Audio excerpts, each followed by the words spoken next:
before we dive into the next exciting story, drop a comment below and let me know what time is it where you're watching from. I'm curious to see where everyone's tuning in from around the world. This happened to me a few years back, seems like forever ago. It was my usual fall camping trip, something I looked forward to all year long. Every autumn, I load up my RV and go deep into the forests to soak in the solitude. It's just me and nature, and I wouldn't trade it for anything. I'm no survivalist. Far from it, actually.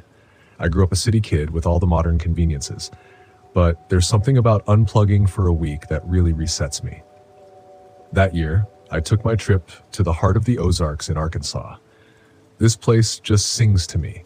You've got those rolling hills, crystal clear rivers, and enough dense trees to truly get lost in. It's the getting lost part that keeps me coming back. For me, it's an escape from the constant barrage of life. Work, social media, just that gnawing sense of always being connected.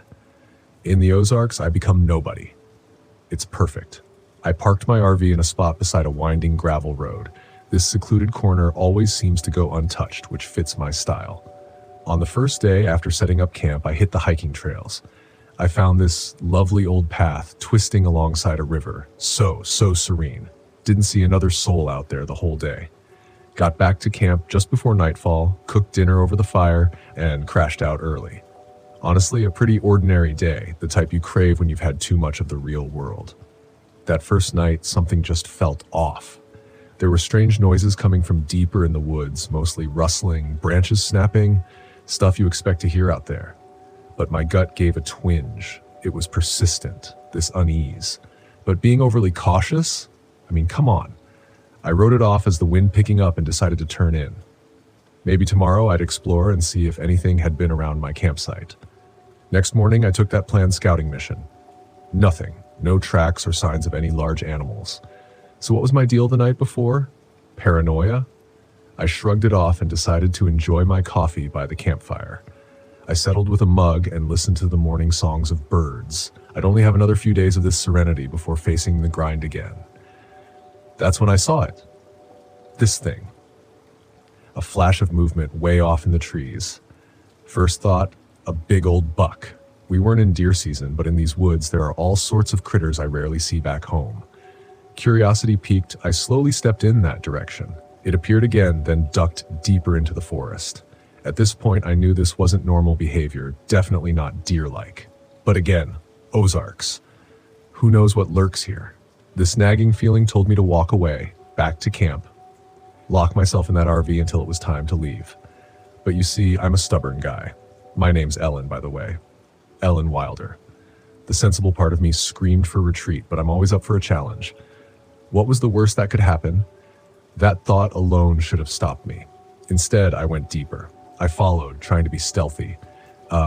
Branches whipped against my face, twigs cracked under my boots. Then it reappeared, but closer this time. It moved hunched over, almost ape-like, but also distinctly human. It vanished as quickly as it came, just a brief glimpse. Something wasn't right. Now there was fear. My breath quickened. Despite the warning bells, I followed. Dumb, right? It wasn't curiosity anymore, but this compulsive need to know, like I had to unravel this, whatever it was. This couldn't be natural. The Ozarks might be wild, but they weren't a zoo. And that shape, so strange, so out of place. This went on for a while, this game of cat and mouse. My heart pounded a frantic drumbeat, but the determination remained. Every glimpse showed, well, not much. I'd only get a hint of movement, like it was deliberately obscuring itself from full view. Now let me describe this thing the best I can. First off, it was big. Tall and wide, way bigger than an average man. The way it moved, it had this unsettling fluidity, but rigid too, almost like it was constantly twitching, adjusting. That shape I first saw, low and crouched, seemed its default. Each time that feeling of wrongness would sink in even deeper. Not just fear, but an unease, like my primal instinct screamed for safety. I'd almost give up. Then there it'd be again, just beyond the trees, luring me in. I kept thinking I'd get an answer, find out what the hell was going on. I pushed further and further until that gravel road and my RV were only a distant memory. Then finally, something I hadn't prepared for. An old trapper's cabin, nestled within a clearing. Not that rundown cabin you see in movies. This one looked rough, but lived in. Something told me I wouldn't find friendly neighbors to ask for directions. But the movement, that thing had disappeared. My legs trembled, not sure if it was exhaustion or terror. This cabin, could there be a connection? Had that figure led me here? Was I losing my mind? That's when it hit me. The smell. God, it was foul. Rotting meat, but also something chemical underneath. My stomach lurched. There was that feeling again, an overwhelming sensation of wrong coming from inside that cabin. The hairs on the back of my neck stood on end, yet despite it all, an almost perverse desire pulled me closer. I had to see, had to know. This compulsion battled with every screaming instinct to bolt the opposite way. Mistake. That was the turning point, because what started as just wrong turned into horrifying. I'm going to spare you the gory details, but what lurked in that cabin was beyond what most folks could even fathom. This ain't a ghost story. No, sir. This was raw, visceral evil. It was the figure, standing stock still just within the doorway, bathed in shadow. But something had changed. There were others. Twisted. Misshapen. I can't even call them human anymore. These things shifted and jerked, yet stayed strangely rigid, each one different. Twisted in a unique way, yet sharing this uncanny sameness that froze my blood, and all of them were staring right at me. Then it finally looked. The head of the first figure snapped toward me. There was nothing there, where a face should have been. Nothing I could even describe, no way to make sense of it. It let out this keening screech like rusty nails ripping apart metal. I lost it. Everything after that is a blur of scrambling feet and piercing screams. Mine, I'm sure. Those figures were moving, scrambling not gracefully like before, but in a jarring, jerky way. I never knew how fast I could run. Branches slashed at my arms, mud swallowed my boots. It wasn't enough. That guttural moan grew louder, echoing against the trees. One thing burned through my panic. They were chasing me. The only goal was escape. No destination, just get away. Each ragged gasp burned my lungs. My legs threatened to give out. It wasn't that they were particularly fast, those figures. They staggered in this lurching gait. There was something wrong with the way they moved. Yet that didn't make them slow. I remember stumbling onto the gravel road, tears blinding me. My RV, if I could reach it just a few more yards, maybe I'd have a chance. But that damned keening wail filled my ears. They were closing in. I risked a glance back. They hadn't stopped, hadn't slowed. That same unnatural rigidity seemed to propel them forward. In that panicked split second, my foot caught a hidden root. I sprawled hard onto the rough gravel, hands scraping raw. Just before the darkness claimed me, I managed to snatch a final glance, and all those twisted figures were at the edge of the tree line, watching. That stillness again, their unnatural shapes stark against the foliage. It felt intentional, predatory. They didn't even attempt to attack as I lay there. Something held them back. I don't know how long I was out. Came to dazed, the sun starting its descent. Pain bloomed across my entire body. When I tried to stand, a wave of nausea swept over me. Broken ankle, probably. And there they were, back in the same position, unmoving. It was as if they never blinked. Those empty spaces where faces should be, fixated on my position. Night fell, an agonizing stretch of time where survival hinged on pure desperation. It didn't look like they could cross out from under the trees. I realized, if I crawled painfully on my belly toward my RV, the line of sight could break momentarily. It was a sliver of hope, insane as it sounded. And as the sliver remained stubbornly unbroken, I began to believe. Maybe they couldn't follow if they couldn't see me. Maybe in those shadows beneath the trees, something else held them back. With every agonizing twist of my body, that damned moaning chorus never changed in volume. Yet the camper drew closer, closer, until finally my outstretched fingers scraped the metal door handle. Somehow, in my fumbling, the door opened. I hauled myself inside, slamming and locking it behind me with barely a second to spare.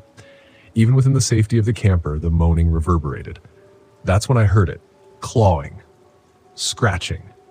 It was all over the camper's thin sheet metal. Something pounded frantically against the windows. But with dawn, even the scratching finally ceased. Silence. I didn't move. Didn't check until long after the sun was back in the sky. Finally, my shaking hands grasped the steering wheel. My fractured ankle pulsed in protest, but gritting my teeth, I slammed the RV into gear. I barely dared look in the rearview mirror as I left that gravel road behind. Those woods might hold countless unseen horrors, but those figures never chased me again. Years have passed. Still, on particularly silent nights when the wind whispers through the trees just so, I swear I can hear that low, eerie moaning, that unnatural call. Every time it sends a prickle of ice down my spine. They never caught me. I got lucky. Maybe others haven't. All I know is, whatever dwells in those Ozark woods, it isn't what you'd expect. It's worse. They say ignorance is bliss. Sometimes curiosity bears a terrible price. I still try to forget the unnatural way they moved, the hollow spaces where their faces should be. It'll haunt me as long as I live. It was an odyssey into the depths of pure fright, an experience that redefined the very notion of terror. For within those shadowy woods, in that isolated realm, the human capacity for unimaginable evil took form. Some monsters lurk in the whispers of legends. Others exist in the harsh light of day. I faced the latter, and it forever changed me. My yearly camping trips never went beyond the local campgrounds after that. I have no explanation for those creatures, not one that makes any sort of rational sense. Were they failed experiments? Some dark cult's victims? Who knows? But in those moments I felt hunted, not just stalked, but watched meticulously. Like a specimen. It gnaws at me to this day. Did that thing, the first one, deliberately draw me deeper, lead me to the cabin? I reported what I saw, of course. The police thought I was crazy. I spun some tale of a drug-fueled hallucination, but they didn't fully buy it. The look in their eyes said enough. Maybe a few searched out there, deep in the woods. Did they ever find that old cabin? If so, they kept it well hidden. There's no article, no missing person report, nothing that might explain it all. The official silence tells its own story. Either that or the figures dealt with anyone who got too close to the truth. This might be my last chance to share this story. They say I have cancer. It's spread pretty badly. Maybe this is a kind of confession before I go quietly. Or maybe someone with the means, the drive, will read this and decide for themselves. Just remember, sometimes it's better to leave certain mysteries untouched, to walk away while you still can. Before we dive into the next exciting story, drop a comment below and let me know, what time is it where you're watching from? I'm curious to see where everyone's tuning in from around the world. Have you ever had one of your favorite activities completely ruined for you, maybe forever, due to a negative memory associated with it? I have. I don't think I'll ever be able to sleep outside of anything that remotely resembles a house again after one night in late June of 2019. My boyfriend Tim and I had been together for about 2.5 years and actually met through some mutual friends who, like both of us, loved being outdoors, hiking, biking, kayaking, camping, you name it. We'd do it and probably had done it. Now, we're not really averse to getting dirty or smelling horrible after spending days in the wilderness, but I would say we tried to avoid it if at all possible. For that reason, we decided soon after moving in together to buy a decent-sized RV trailer. He already drove a truck, very useful for carrying outdoor gear or accessing remote-ish trails, so we invested a solid chunk of change in a 20-foot trailer. It was surprisingly pretty nice. I won't say it was the Ritz-Carlton of the camping trailer world, but it was better than sleeping on the ground with bugs and dirt and who knows what else. The back of it had a bathroom with a toilet, shower, and window. The middle had a kitchen and a couch that folded into a bed, and the front had another bed. No frills, but it got the job done. Because of the size of RV beds, we typically used both beds if it was just the two of us, but we could squeeze into the front bed together if necessary, or if we were in the mood. Starting in the spring of 2019, we took this thing all over the western half of the US. We both had jobs that allowed us to work remotely, doing this before it was cool, so we had some pretty epic road trips those first few months. Around Memorial Day, we wrapped up our trip and came home for a while, though we had plans to head to my parents' house for the 4th of July. We lived on the West Coast, they lived back in the Midwest. So it entailed a couple of days of driving. Rather than just driving as fast as we could, we decided to bring the trailer and make a week out of it, leaving near the end of June with plans to see the Grand Canyon, painted desert, petrified forest, and a whole slew of other stops along the way. On our fourth day of the trip, after we'd done most of our sightseeing, we pulled over at an RV park somewhere east of Albuquerque. Now, I would like to apologize to any New Mexico residents who may read this, but we weren't exactly getting the best vibes from the state thus far. Most of the people had been friendly, but there were like 100 too many stop driving drunk signs for our liking. So we weren't exactly eager to stay, if possible. Our accommodations for the night were on the outskirts of a small town, the kind where all the streets were numbered, and one main avenue through town had the gas station, general store, and church on it. If you've ever traveled the US, no matter what part of the country you're in, you've been through hundreds of these. We rolled in as the sun was beginning to waver and drop below the brown, dusty, mountainous peaks in the distance, creating a hazy light at dusk. We had established a good routine. I got the steps and awning on the trailer set up while Tim emptied the gray and black water tanks, for lack of a better term, our used shower water and poop, respectively, and replenished the clear water tanks. The campground was set up in a couple of large circles and was mostly empty. There were a couple of large 40-plus foot RVs set up on another side, and a few older couples at a fire pit in front of one of them, probably some people enjoying retirement, and a few other camping spots taken by vehicles or camps of varying sizes and elaborateness. The left side of our trailer was parallel to some thick brush and trees, so the right side, the one with the door, opened into the rest of the park.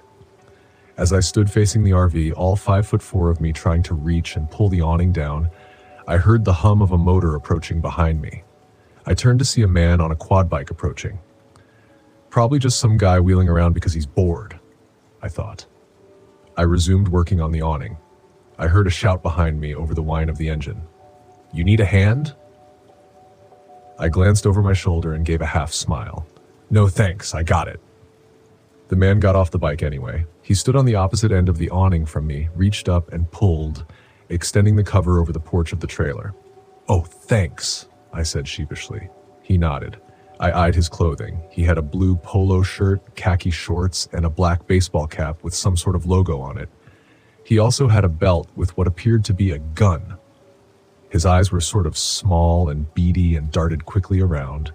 There was a brief moment of silence as we gave each other a once-over. He squinted his eyes. "I'm Marco. I work security here," he said suddenly. "Oh, well, thanks," I replied awkwardly. This guy was definitely making my spidey senses tingle. Not in a good way, but I couldn't really figure out why. He just sort of walked away without saying anything else, hopped back on the bike, and left, looking back over his shoulder and locking eyes with me for a few seconds before he disappeared. I stood there for a minute, pondering.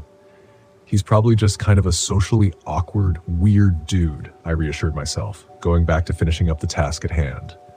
I felt an arm reach around my waist and grab. I jumped, letting out a sharp yelp.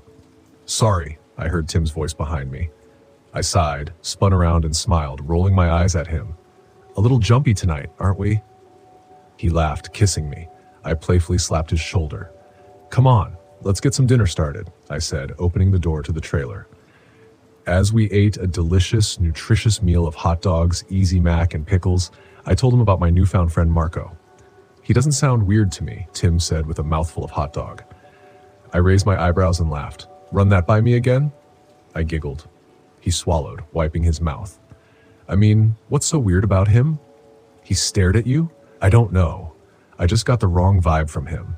And besides, how many RV parks have we ever stayed in that have security?" He laughed. "That would be none. But to be fair, we've been saying the whole time how weird of a state this is. Besides, I doubt the owners would let some creep run around pretending to be security." He had a point. We cleaned up from dinner, got ready for bed, and were soon out cold in our separate bunks, the only light coming from the moonlight outside that lit up the gravel parking lot. Tim took the front bunk. I took the rear bunk, which was right behind the door. I awoke to the sound of the engine, the same one I heard earlier when putting the awning up. I rolled over and looked at the display on the microwave clock. 1:48 a.m. I just wanted to sleep. And ATV Marco out there was on patrol. I'm sure it's completely necessary for you to be doing that right now. I thought facetiously. I shut my eyes, but the engine persisted, coming closer and closer to our trailer. Then suddenly it shut off. Silence. Finally. I could get back to sleep. I froze. There was a tapping at the window, literally right next to my bed. If I rolled over, my face would be a few inches from the glass. I could hear a faint, low male voice from outside the window. "You need to come outside, right now." He kept repeating it. I rolled onto my back slowly and peeked out of the corner of the blinds. "You have to come outside." It was tough to see in the darkness, but the silhouette told me enough. It was definitely Marco, that weird security guard from before. My suspicions went from a slight weird vibe to "I'm about to call the cops on this guy" in the span of 2 seconds. "Bring your husband too. It's urgent." "What?" I got closer to the glass. He repeated it again. "You and your husband, come out, quietly. Now." Before, I was convinced this guy was some sort of rapist or something. Now, I wasn't sure. He either wanted to murder both of us, or he legitimately needed us for some unfathomable reason. I still have no idea why. Maybe it was that aforementioned impeccable intuition, but I slowly stood up and crept toward the door. Glancing over at Tim, he was both fast asleep and probably naked. I decided that if Marco had truly evil intentions, I could scream loud enough to wake Tim and probably anyone in a half-mile radius. So I let him sleep peacefully. I silently opened the door and poked my head out. Marco stood crouched near my window and turned his head toward me. "There's someone in the trailer," Marco said bluntly in a quiet voice. "What?" I whispered. "Yeah. My boyfriend is asleep in there." I had no idea what this guy was talking about. "No, there's someone else in there," he hissed urgently. In my half-asleep stupor, I still had no idea what was going on. I stepped down out of the trailer, rubbing my eye, and let the door slam behind me, causing a loud bang. Marco winced and rushed over to the door.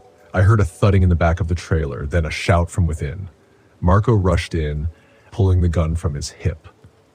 I was close behind. A man was standing on the bed I'd just been sleeping on. He was short with dark features, a torn pair of pants, and a plain black t-shirt. He had long, scraggly hair. His right arm was outstretched, holding a long knife, but he wasn't really pointing it. He just sort of held it. It was pointed sideways, with the bottom of the blade facing the ceiling. That was creepy enough, but as we stepped into the trailer, he looked our way. He opened and closed his mouth a couple of times before letting out the most bizarre scream I've ever heard. It wasn't high-pitched. It was almost like if Kurt Bain's drawn-out screaming in aneurysm was done by a guy that might be a serial killer and was currently threatening my boyfriend. Oh, my boyfriend. I hadn't even looked at him. Though it had only been a couple of seconds, he had pulled the blanket up to cover most of himself and was holding a pan, which he must have grabbed off the shelf next to his bed. Marco held up his gun, and the man took off running to the back of the trailer, still screaming. The way he ran almost reminded me of an animal. He sort of trotted one leg at a time, leaning forward as he did, but with way more speed than you would expect. The door to the bathroom was open, which must have been where he had hidden. He proceeded through it, and in one fluid action, hopped from the seat of the toilet to the tank, then out the back window, landing somewhere in the bushes below. Marco ran out the door, chasing him into the woods behind the trailer. I stood in the trailer in a state of shock as Tim sat up in a similar, wide-eyed state. I sat on the bed slowly next to him. We were silent for what felt like forever. He exhaled loudly. "Yeah," I said, "I know what you mean." He smiled slowly. The rest of the night was a blur. The police came and took statements from most of the people staying at the park. The owner didn't sleep there at night. He arrived and apologized profusely, refunding our fee for the night. Marco had chased the guy for a few minutes on foot, but lost him somewhere in the thicket. As far as I know, they never caught the guy, and they'd never heard of any incidents similar to ours to indicate where this guy might have been before. Before we left, I asked Marco how he knew the guy was in our trailer. He explained that he typically patrolled on foot and saw someone in the distance near the bushes, so he got onto his bike and made his way over to us. Around that time, he saw the guy climb into the bathroom window from the outside. That's when he woke me up at the window. trying to do so discreetly so as not to alert the creep. Both Tim and I thanked him repeatedly, but he insisted that it was just his job. The two of us were eager to get out of there. Even having only slept for a couple of hours, we drove straight through to my parents' house, taking turns sleeping in the back seat of the truck while the other drove. Our perfect road trip had lost its luster, and we were ready to rid ourselves of any trace of it. Once we arrived, before even going to my parents' house, the first thing we did was go to sell the trailer. Neither of us had any desire to keep the thing after what had happened, and frankly, I didn't think I would be camping again for a very, very long time. We pulled into the RV dealer and were able to quickly get a person to talk to. After making up some reasons for wanting to sell it, something about needing the money for an addition on our house, I think we were a few signatures away from the trailer and hopefully the associated experiences no longer being in our possession. Now, if you can just get me the title for the trailer, that will be all we need, the salesman said. I'll go get it while you sign these, I said to Tim. In the glove box of the truck, right? He affirmed. I left the office and opened the passenger door of the truck, leaning on the seat as I popped the glove box open. It was kind of a mess, which was odd because Tim usually kept it very organized. I rifled around and found the document I was looking for. As I pulled it out, a square of paper fell out and landed face down on the floor mat. I picked it up and turned it over. Then my jaw dropped. It was a Polaroid photo, dated the night it had happened, taken of me, asleep in bed. My name is Richard Jones, and this went down back in 2020, right out in the Blue Ridge Mountains in North Carolina. I thought I'd found the perfect campsite, middle of nowhere, just me and my RV with the fridge stocked with beer. I'm a simple guy, so this was paradise. No one bugging me, no deadlines, no cell service. Just the open forest and a sky full of stars. I parked near a patch of trees beside a thin creek, planning to spend the weekend doing absolutely nothing. Not that I was unfamiliar with camping. I'd been doing these solo trips for years, but never quite this deep in the woods, and definitely never with the kind of trouble that was about to hit me. Around dusk on the first night, I was roasting hot dogs over the campfire when I heard some rustling just beyond the trees. My immediate thought was bear, so I didn't move a muscle, figured if I sat tight it would lose interest. The rustling stopped, and I convinced myself it was a raccoon or something harmless. I went to bed in my RV, locked the doors, and that was that. The next morning, I stepped out to stretch, and there, about 30 feet from my RV, was this torn-up bag. Trash was scattered everywhere. It wasn't my trash. I always keep things tidy and secure. This was someone else's trash, and it looked old. Rusted cans, bits of stale food, even an old shirt ripped to shreds. But the weird part was, it didn't look like an animal had done it. I wasn't sure why, but it gave me that itch in the back of my mind, like something was off. Later that day, I decided to check out the creek. Figured a little walk by the water would clear my head. The path along the bank was overgrown, like no one had been there in ages. That was the appeal of it, honestly, the untouched wilderness. But about a quarter mile in, I came across something strange. There was a campsite, or what used to be one. An old tent, collapsed and torn, lay on the ground. Empty cans, a rusty cooking pot, all left to rot. It looked like someone had just walked away and left everything behind. As I got closer, I noticed a large dark stain on the tent fabric. At first I thought it was dirt, but as I leaned in, the smell hit me. A sharp, metallic stench. Blood. Old, dried blood soaked into the fabric. A normal person might have headed back to the RV, called it quits on the trip. But I was a little too curious for my own good, and I found myself poking around. That's when I saw something hanging from a tree branch a few feet off the ground. An old, tattered boot. Just one boot, swaying slightly. It felt staged, like someone had placed it there on purpose, and it unsettled me enough to finally call it a day and head back to my campsite. Back at my RV, I tried to shake it off, told myself it was just an abandoned site from some reckless campers who got in over their heads. Still, the weirdness gnawed at me. I cracked open a beer and sat by the fire, hoping a bit of booze would calm my nerves. That's when I caught a glimpse of movement in my peripheral vision. Just a flash, like someone darting between trees. "Hey!" I yelled, not really expecting an answer. Nothing. Silence. A chill crept down my spine. I grabbed a flashlight from my RV and shined it toward the trees.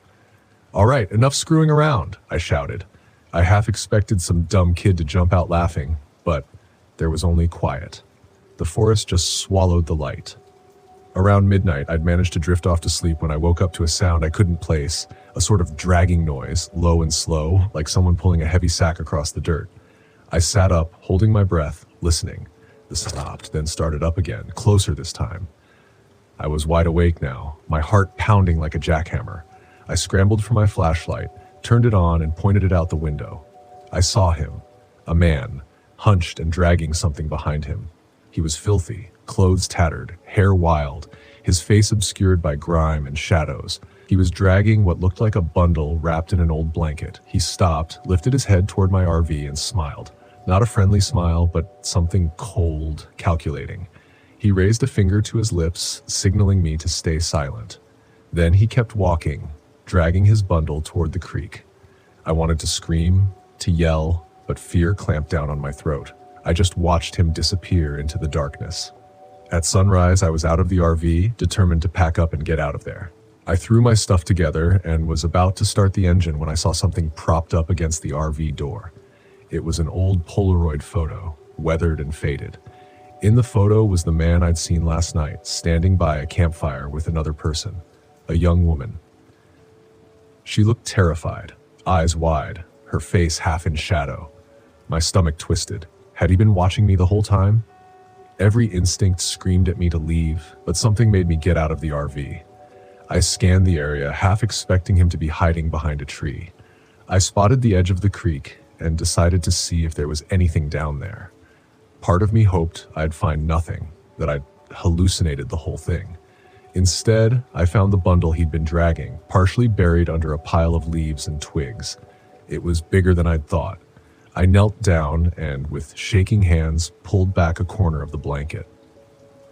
Inside was what was left of a human body, decomposed beyond recognition. The stench hit me hard, and I staggered back, fighting the urge to vomit. I fumbled for my phone, realizing too late that there was no signal out here, no way to call for help. I stood there, heart pounding, when I heard footsteps behind me, slow, deliberate. I turned, and there he was, the man from the night before, standing just a few feet away, watching me with that same cold smile. "Find something interesting?" he asked, voice raspy, almost a whisper. I opened my mouth, but nothing came out. My mind was racing. I had no weapon, no way to defend myself. I took a shaky step back, hoping I could make it to the RV, but he mirrored my step forward. "People come out here looking for peace and quiet," he said, almost conversationally. "Some never leave." He lunged at me then, a blur of motion. I dodged to the side, stumbling over the uneven ground.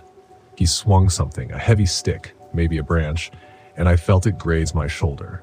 I scrambled to my feet and bolted toward the RV, adrenaline giving me a speed I didn't know I had. I reached the RV, yanked the door open, and dove inside, slamming it shut just as he reached me. He pounded on the door, yelling, but I locked it and scrambled to start the engine. The RV roared to life, and I hit the gas, the wheels churning in the mud before finally gripping. I tore out of there, not looking back. I drove for miles, not caring where I was going, just wanting to put as much distance as possible between me and that man. Eventually, I found myself at a ranger station and I burst inside, babbling about what I'd seen. They took me seriously enough to call in a search, but when they went back to the site, they found nothing. No bundle, no blood, just an abandoned campsite. I was questioned, of course, and I told them everything I could remember. They seemed skeptical, but one of the rangers mentioned that they'd had reports over the years of people disappearing in the area. Most chalked it up to getting lost, but there was always a dark undercurrent to those cases, rumors of a drifter known to prey on campers. After that day, I never went camping alone again. I always thought the vastness of the desert would calm me. It was what I needed after everything that had happened at work. The constant pressure, the unrelenting deadlines, the suffocating feeling of being boxed into the same routine.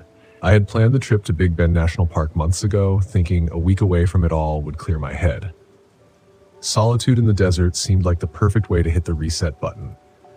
I'd heard the stories, of course, rumors of spiritual significance, whispered legends passed down by native tribes, but I'd never put much stock in that kind of thing.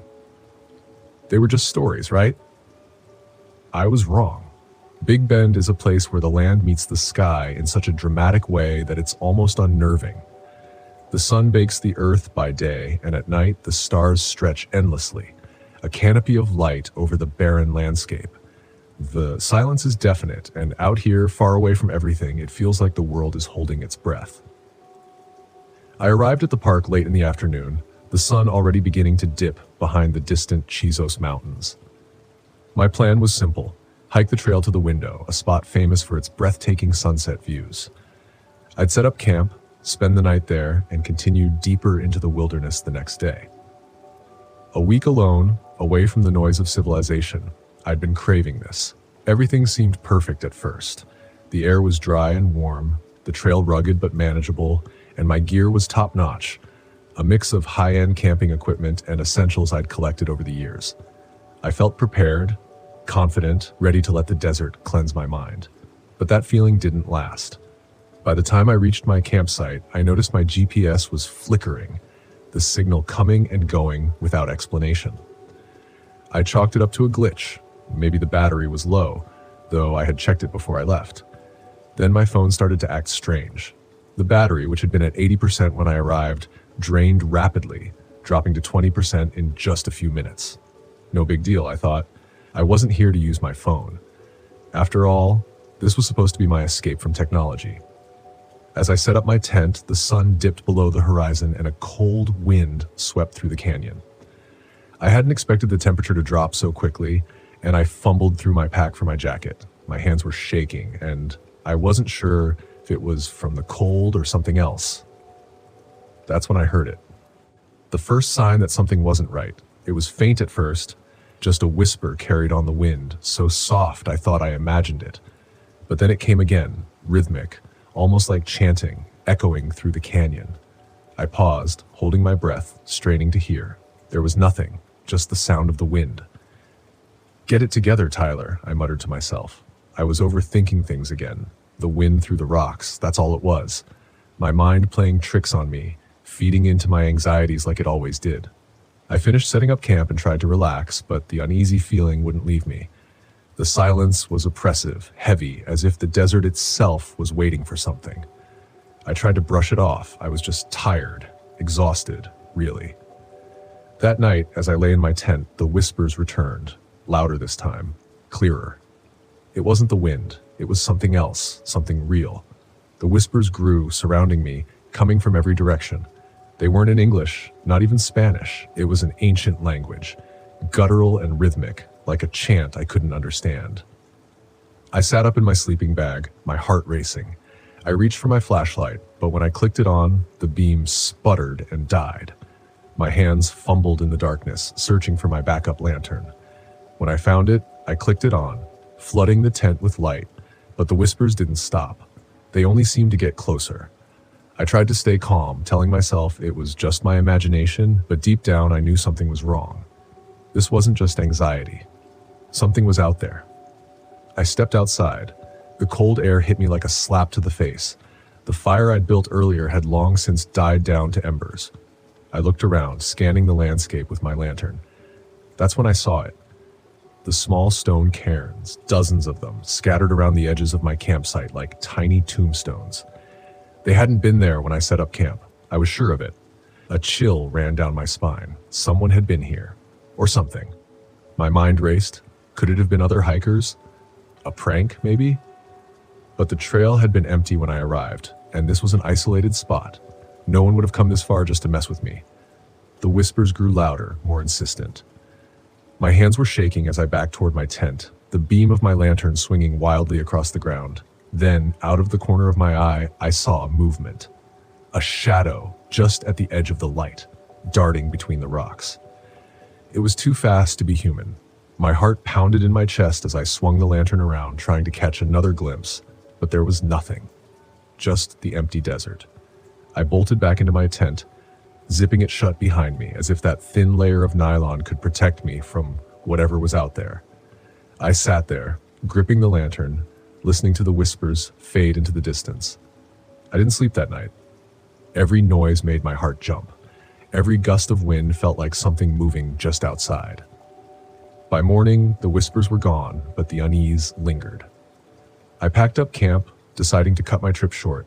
I'd head back to the trailhead, call it a failure, and go home. There was no shame in that. But as I started hiking back, something was off. The trail didn't look right. The landmarks, the rock formations, they weren't where they should have been. I pulled out my map, trying to orient myself, but nothing matched. It was like the land itself had shifted overnight. I checked my GPS, but the screen was blank, dead. My phone, too, had lost all power. Panic set in. I was lost, completely, utterly lost, in the middle of the desert. I forced myself to stay calm, to breathe. I could find my way back. I just retraced my steps, but no matter how far I walked, the lands seemed to warp around me, twisting into unfamiliar shapes.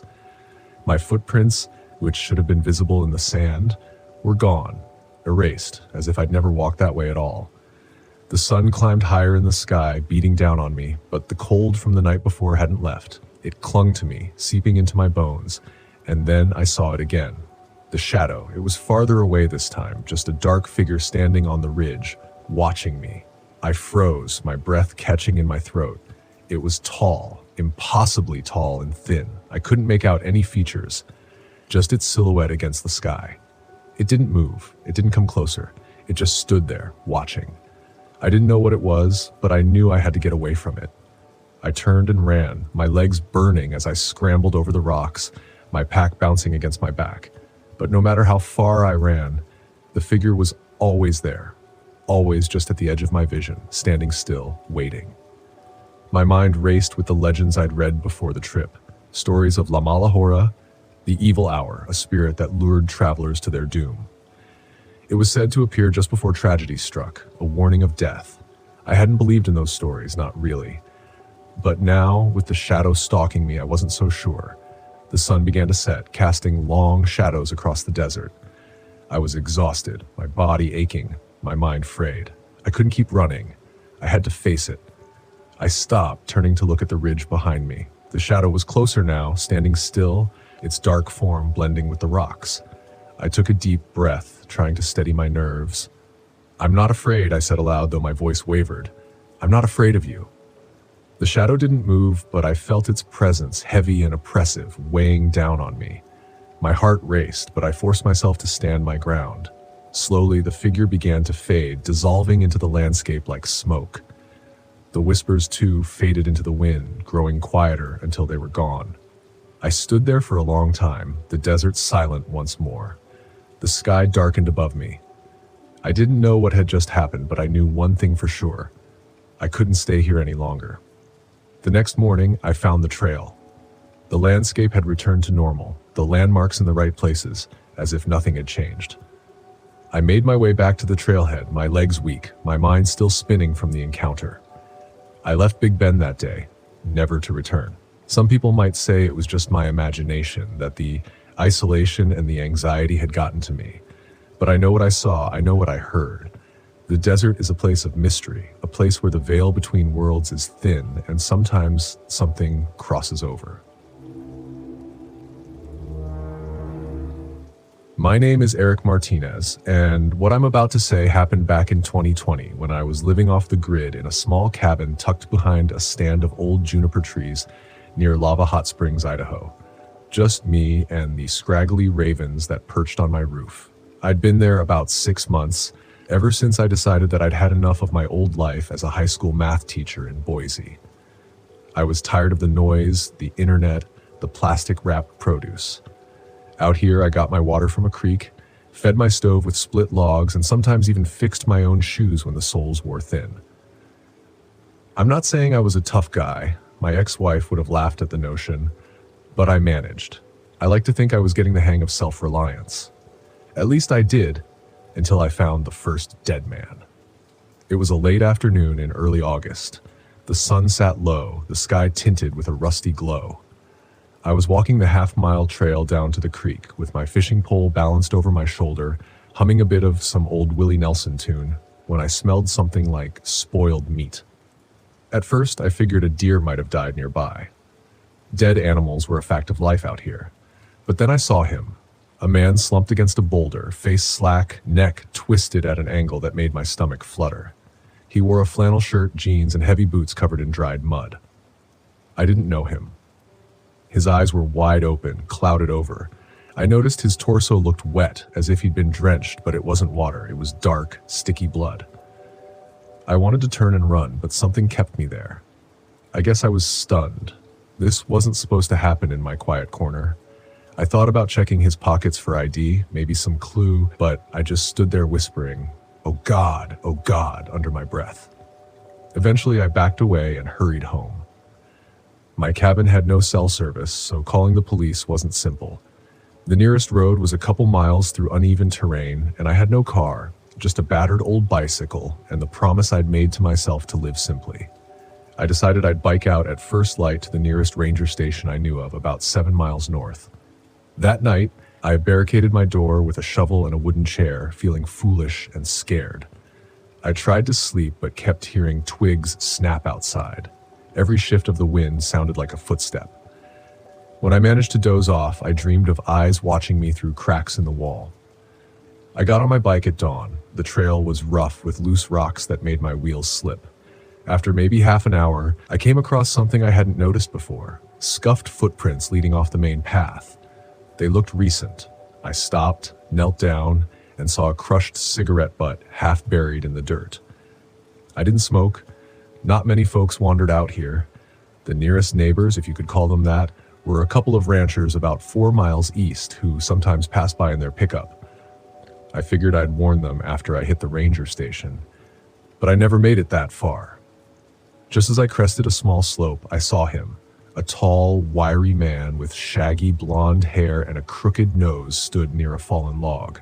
He wore faded cargo pants, a gray tank top, and carried a short hunting knife clipped to his belt. The moment he saw me, he froze, then turned slightly, as if trying to block my view of something behind him. My breath caught.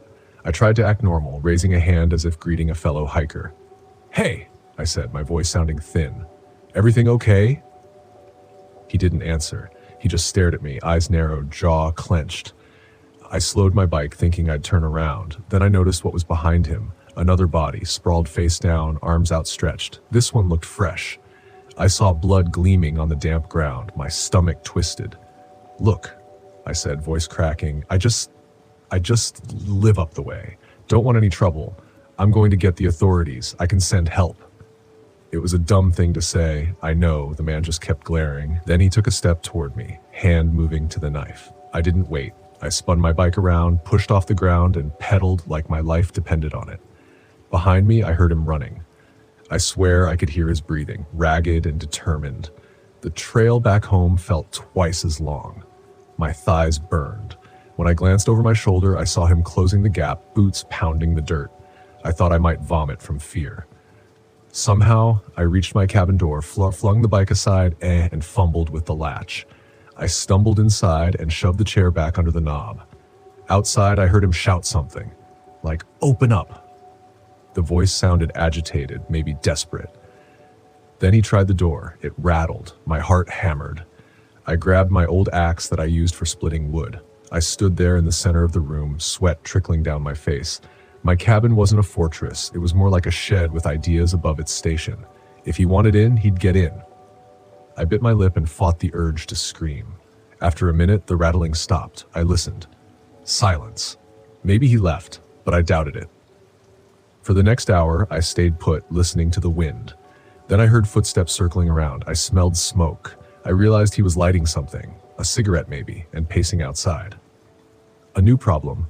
The cabin had a tiny back window. If he found that, he could break in easily. I kept glancing at it, expecting to see his face. I remembered the ranchers. If I could just slip away at night, maybe I could reach their place. They had a truck, they had a phone. But that meant I had to leave the cabin with that man outside. I waited until the sun dipped low, my hands shaking every time a branch cracked. Finally, after hours of tense stillness, I decided I had to try. I gathered a few things: my flashlight, a can of beans, the axe. My plan was to slip out quietly after dark. I waited until the sky turned deep blue, then crept to the back window. I slid it up an inch at a time. Every small noise felt deafening. Eventually, I managed to slip out, landing softly in the brush behind the cabin. I crouched low and listened. Crickets chirped. No footsteps, no breathing. I started to move, stepping carefully over dry twigs. I made it about 30 yards before I saw him again. He'd climbed a tree, a pine leaning over a small clearing. I nearly stumbled right into his line of sight. He hadn't seen me yet. I held my breath, hugging the ground. I could see his silhouette perched on a thick branch, head turning slowly. He was waiting me out like a cat waiting on a mouse. I realized how patient he could be. I needed to outsmart him. I crawled back a bit, heading deeper into the brush where it was thicker and darker. When I finally emerged on the other side of a small gully, I thought I was safe. But as I tried to cross a patch of open ground, he rushed out from behind a rock. He tackled me hard, knocking the air from my lungs. My flashlight flew out of my hand. We rolled, his knee grinding into my ribs. I felt a flash of panic. He reached for his knife, and I swung my axe awkwardly. I caught him in the forearm, and he let out a sharp cry. That gave me a second to scramble away. He lunged after me and managed to grab my ankle, pulling me down. I twisted and kicked, my boot connecting with something soft. He grunted and let go. I rolled onto my feet, panting, and backed away, holding the axe out in front like a clumsy swordsman. He stood there, breathing hard, blood dripping down his arm. The moonlight showed me his face, sharp cheekbones, tense jaw, eyes that looked both angry and thrilled. He was enjoying this in some sick way. "Why are you doing this?" I said. My voice sounded too high, too weak. He didn't answer. Instead, he sidestepped, trying to circle me. I felt my back pressing against a tree trunk. I was trapped. I had to try something. I faked to my left, then darted to my right. He swiped at me, the knife slashing the air close enough that I felt a rush of wind. But I kept going, pushing through scrub and thorns, ignoring the scratches on my face. I don't know how long I ran, but I found myself at the creek bank, breathing in raspy gulps. I knew this land well enough to guess that if I followed the creek upstream, I'd reach the old rancher's property. Maybe I could find them. Maybe they could help. I stumbled along the uneven rocks, my legs aching. After a few minutes, I saw a shape in the water, something large and still. As I moved closer, I realized it was a body, half submerged, another victim. A woman this time. Her hair fanned out, her arms stuck on a branch. My stomach twisted again. This man had done this more than once. He was hunting humans like game. I heard a sound behind me, footsteps on gravel. I couldn't run forever. I needed a plan. Up ahead, I saw the rancher's weathered fence line. That meant their place was near. I pushed myself harder. Then I spotted lights through the trees. The rancher's small cabin came into view, a faint glow in the window. My hope soared. I shouted, "Help! Help me!" I rushed forward. The door opened and old Mr. Palmer stepped out, shotgun in hand. "Who's out there?" he called. Before I could answer, the killer appeared at the edge of the clearing. Palmer saw him and raised the gun. The killer didn't hesitate. He charged. Palmer fired, but the shot went wide. The killer reached him and slashed. Palmer cried out, dropping to his knees. I froze, horrified. I screamed, "No," and rushed toward them. Mrs. Palmer, who must have been inside, shrieked and tried to pull her husband back. The killer turned, knife raised, and ready to strike again. Desperate, I swung the axe, this time with both hands. I caught the killer in the shoulder. He staggered, letting out a muffled yelp, and turned on me. We struggled, bodies colliding until my axe handle snapped with a loud crack. He slashed at me, catching my side. Pain flared, my vision blurred. But something saved me. Mrs. Palmer scrambled for the shotgun her husband had dropped. She fired. The blast tore into the killer's back. He stumbled forward, dropping the knife, falling face first into the dirt. He twitched once, then went still. I stood there, chest heaving, my hand pressed to my bleeding side.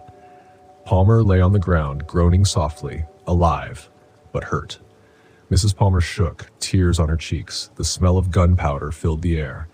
I knelt beside Palmer and pressed my shirt to his wound to slow the bleeding. Mrs. Palmer was calling for help on their landline.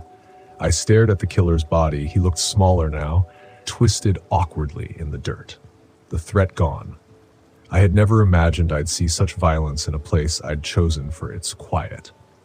An hour later, as we waited for the paramedics and the sheriff, I kept replaying everything in my head. The bodies, the fear, that silent determination in the killer's eyes. I tried to make sense of it, but I couldn't. Some people are just broken, I guess. I remember sitting there, my side throbbing, my mouth dry, wondering if I'd ever feel safe off the grid again. I wondered if I'd ever forget the smell of that first dead man. I doubted it. I just sat there, holding pressure on Palmer's wound, listening to the distant sound of sirens approaching through the Idaho darkness. I parked my RV deep in the Black Hills, farther than I'd ever dared to go before. The last sign of civilization had been a gas station over an hour back, and now it was just me, the trees, and the silence. And that was exactly what I wanted. Solitude. After the divorce, I craved it like a drug. I needed this trip to remind myself of who I used to be. Before the arguments, before the failures, before the loneliness settled in like a slow-burning rod. Out here, surrounded by miles of forest, I'd find peace. At least that's what I told myself as I killed the engine, the sudden quiet swallowing me whole. I climbed out of the RV and stretched, breathing in the sharp, cold air. The Black Hills were breathtaking. Tall, ancient pines rising like sentinels against the darkening sky. The wind was still, not even a rustle of leaves. Just silence. I walked around the clearing, feeling the weight of the world lift ever so slightly with each step. This was why I loved the wilderness, the isolation, the escape. But there was something off this time, a heaviness in the air. I'd been here before, years ago, but it had never felt like this. I shook off the feeling. My mind was playing tricks on me. It had been a rough few months, and I wasn't thinking straight. A couple of nights out here would fix that. I busied myself with setting up camp, though I didn't have much to do. The RV had everything I needed. I lit a fire outside anyway for old time's sake and poured myself a drink. I sat on the fold-out chair and stared into the flames, letting the warmth pull me in. Then I heard it. A sound, faint at first, like tapping. I looked around, but there was nothing. Probably just the forest settling. I turned back to the fire, trying to relax, but the noise came again, rhythmic, deliberate this time. I couldn't shake it off. Animals, I muttered to myself, standing up and shining my flashlight into the trees. The beam cut through the darkness, illuminating the dense undergrowth. I scanned the edge of the forest, expecting to see a raccoon or a deer, but there was nothing. Just the trees standing tall, unmoving. I took a deep breath and laughed. I was being paranoid. The first night alone always did this to me, made me jump at shadows. I headed back into the RV, locking the door behind me. That night I slept fitfully. Dreams of my ex-wife drifted through my mind, hers twisted in anger, her voice echoing in that same sharp, accusing tone I knew too well. I woke up several times, drenched in sweat, my heart pounding. By morning, the feeling of unease still clung to me like a damp fog. I tried to ignore it, pushing myself to enjoy the day. I spent the morning hiking, trying to lose myself in the familiar sights of the Black Hills, but it was hard to shake the feeling that something was wrong. The woods felt off, too quiet, too still. I returned to the RV just after midday, planning to settle in and enjoy a lazy afternoon. That's when the real problems began. The generator sputtered and died as I tried to start it up. I cursed, fiddling with the switch, but nothing happened. No power, no lights, and no heat. I wasn't worried yet. I could figure it out, I always did, but the frustration simmered beneath the surface. I was already on edge, and the last thing I needed was for the RV to start malfunctioning. I grabbed my toolkit and went outside, working on the generator for what felt like hours. As I crouched next to the RV, I thought I heard footsteps behind me. I froze, wrench in hand, listening. There it was again. Soft, slow steps, like someone was circling me. I whipped around, but the forest was empty. Just the same dense pines standing silent, watching. "Get it together, Jack," I muttered, turning back to the generator. By dusk, I was back inside. The generator was still dead, and the RV was cold, but I told myself it was fine. I'd built a fire outside, so I didn't need heat in here. I sat by the fire again, staring out into the forest, hoping the flames would chase away the anxiety that had been building all day. That's when I saw them, shadows just at the edge of the firelight. They were tall, Thin, humanoid, but wrong somehow. Too elongated, too stiff. They stood between the trees, unmoving, watching me. My breath caught in my throat as I blinked, thinking I was imagining things, but they didn't disappear. They were still there, standing in the shadows just beyond the fire. "Who's there?" I called out, my voice cracking. No response. The figures remained still, their hollow eyes fixed on me. I stood up slowly, grabbing the flashlight and shining it toward them, but the beam seemed to bounce off the darkness, unable to penetrate the trees. When I lowered the light, they were gone. I stumbled back into the RV, slamming the door behind me. My heart pounded in my chest as I paced the small space, my mind racing with possibilities. Had someone followed me out here? Were they messing with me? I grabbed my phone, only to find the battery drained, dead. The same with my watch. I was completely cut off. I tried to calm myself down, but the sense of dread was overwhelming. I felt like I was being watched, even inside the RV. I peeked out the window, expecting to see those figures again, but the clearing was empty. The fire outside was still burning, casting flickering shadows across the ground. I crawled into bed, wrapping myself in blankets to ward off the chill that had settled in. I tried to tell myself it was just my imagination, that I was jumping at shadows because of the divorce, because of the loneliness. But deep down, I knew something was wrong. I barely slept that night, and when I did, my dreams were filled with strange voices. Whispers that sounded like my ex-wife, but hollow, distorted. She called to me from the darkness, telling me to come outside, to follow her into the trees. When I woke, I was drenched in sweat, my heart pounding. It was morning, but the RV was still freezing. I could see my breath fogging in the air. I had to leave. Something was wrong here, and I wasn't going to stick around to find out what. I threw my things together, ready to get the hell out of the Black Hills, but when I tried the engine, the RV wouldn't start.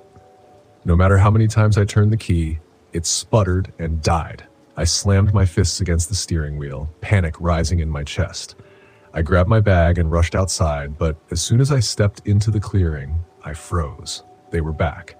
The figures, tall, hollow-eyed shadows, stood at the tree line, surrounding the clearing. Dozens of them now, all watching me, waiting. I stumbled backward, my breath catching in my throat. The fire had burned out during the night, and the clearing was shrouded in a thick, unnatural fog. I had to get out of here. The figures didn't move as I grabbed my camping knife and marched toward the nearest tree, determined to hack my way out of this nightmare. I had seen strange carvings on some of the trees, symbols jagged and twisted. Maybe they had something to do with this, something to do with the figures. With trembling hands, I drove the blade into the bark, carving through the strange lines. As soon as I broke the symbol, the air shifted. The shadows flickered, and for a moment I thought I heard a low echo and wail. I didn't stop. I hacked at the trees, cutting through every symbol I could find. The voices in my head grew louder with each slash. My ex-wife's voice, distorted and hollow, begged me to stop, telling me to come into the forest, to let go. But I didn't listen. I couldn't. Finally, when I had cut through the last symbol, the air went still. The figures at the tree line melted away, dissolving into the fog. I stumbled back to the RV, my legs weak, my mind spinning. The engine roared to life on the first try. I sped out of the clearing, not daring to look back. The Black Hills vanished behind me, swallowed by the fog. But even now, as I write this, I can still feel them watching, waiting. The hollow ones never really let you go. This happened to me a couple of years back. I've never quite been the same since. My name's Scott Watkins, and I'm an avid outdoorsman by hobby. I work in retail management. You should see the crap I deal with there. Anyway, my only escape is nature. That's why I got hooked on RV life. There's nothing like hitting the open road with my home in tow. Last summer, after a particularly nasty week at work, I decided to head west. I'd heard Yosemite National Park was spectacular, all those giant cliffs and waterfalls. I figured it was the perfect reset I needed. I rented a decent-sized RV with all the essentials. The drive out to California was long, but it put me in the right mindset. You get that sense of anticipation, a shedding of the mundane stuff from real life. It's exhilarating in its own way. I rolled into Yosemite just before sunset and found a campground at the far end of the park. Smaller, less known, right up my alley since I wasn't one for crowds. As soon as I stepped out of the RV, I knew I'd hit gold. I could smell the pine and hear the faint rush of a river in the distance. That night, with the sky full of stars, I felt more alive than I had in ages. The next morning, I woke up fully relaxed, made breakfast, and laced up my hiking boots. This is where things took a weird turn. While on a trail deeper in the woods, I came across a ramshackle cabin. It seemed abandoned and run down, something nobody had used in years. Curiosity got the better of me. You watch too many wilderness documentaries, and you start picturing grizzled mountain men and lost history. There was this weird symbol carved into the door of the cabin. Nothing I recognized. I didn't give it much thought, figuring it was hiker graffiti or maybe an old hobo sign. Took some pictures, figured I'd do some research on it later for fun. The rest of the day I enjoyed. Took another long hike, cooked dinner overlooking one of the valleys, a typical tourist trip, but I couldn't shake the image of that cabin. It had felt unnerving somehow. When it got dark, I settled in, planning to get an early start the next day. That's when it started. At first, I thought it was wind whipping through the trees, making a whistling sound, but it kept getting louder, more persistent, and it wouldn't stop. I sat bolt upright in the RV's tiny bed, trying to figure out what it was. Then it finally struck me. It wasn't the wind. It was someone out there calling in a high-pitched, eerie way, like half bird, half human. The hairs on the back of my neck stood on end. This continued throughout the night, and I got zero sleep. As the sky slowly began to lighten, the chilling calls finally faded away. At that point, I was in full-blown freak-out mode. Packed up everything in record time, then hauled out of the campground like a maniac. Didn't look back once. Back on the highway, it took a minute to get my wits back. What the hell was that thing in the woods? A prankster messing with folks? Some crazy person living in the wilds? It didn't really compute. It just felt wrong. Too animalistic. Too strange. My rational brain fought against what I'd heard, but I knew what I'd experienced.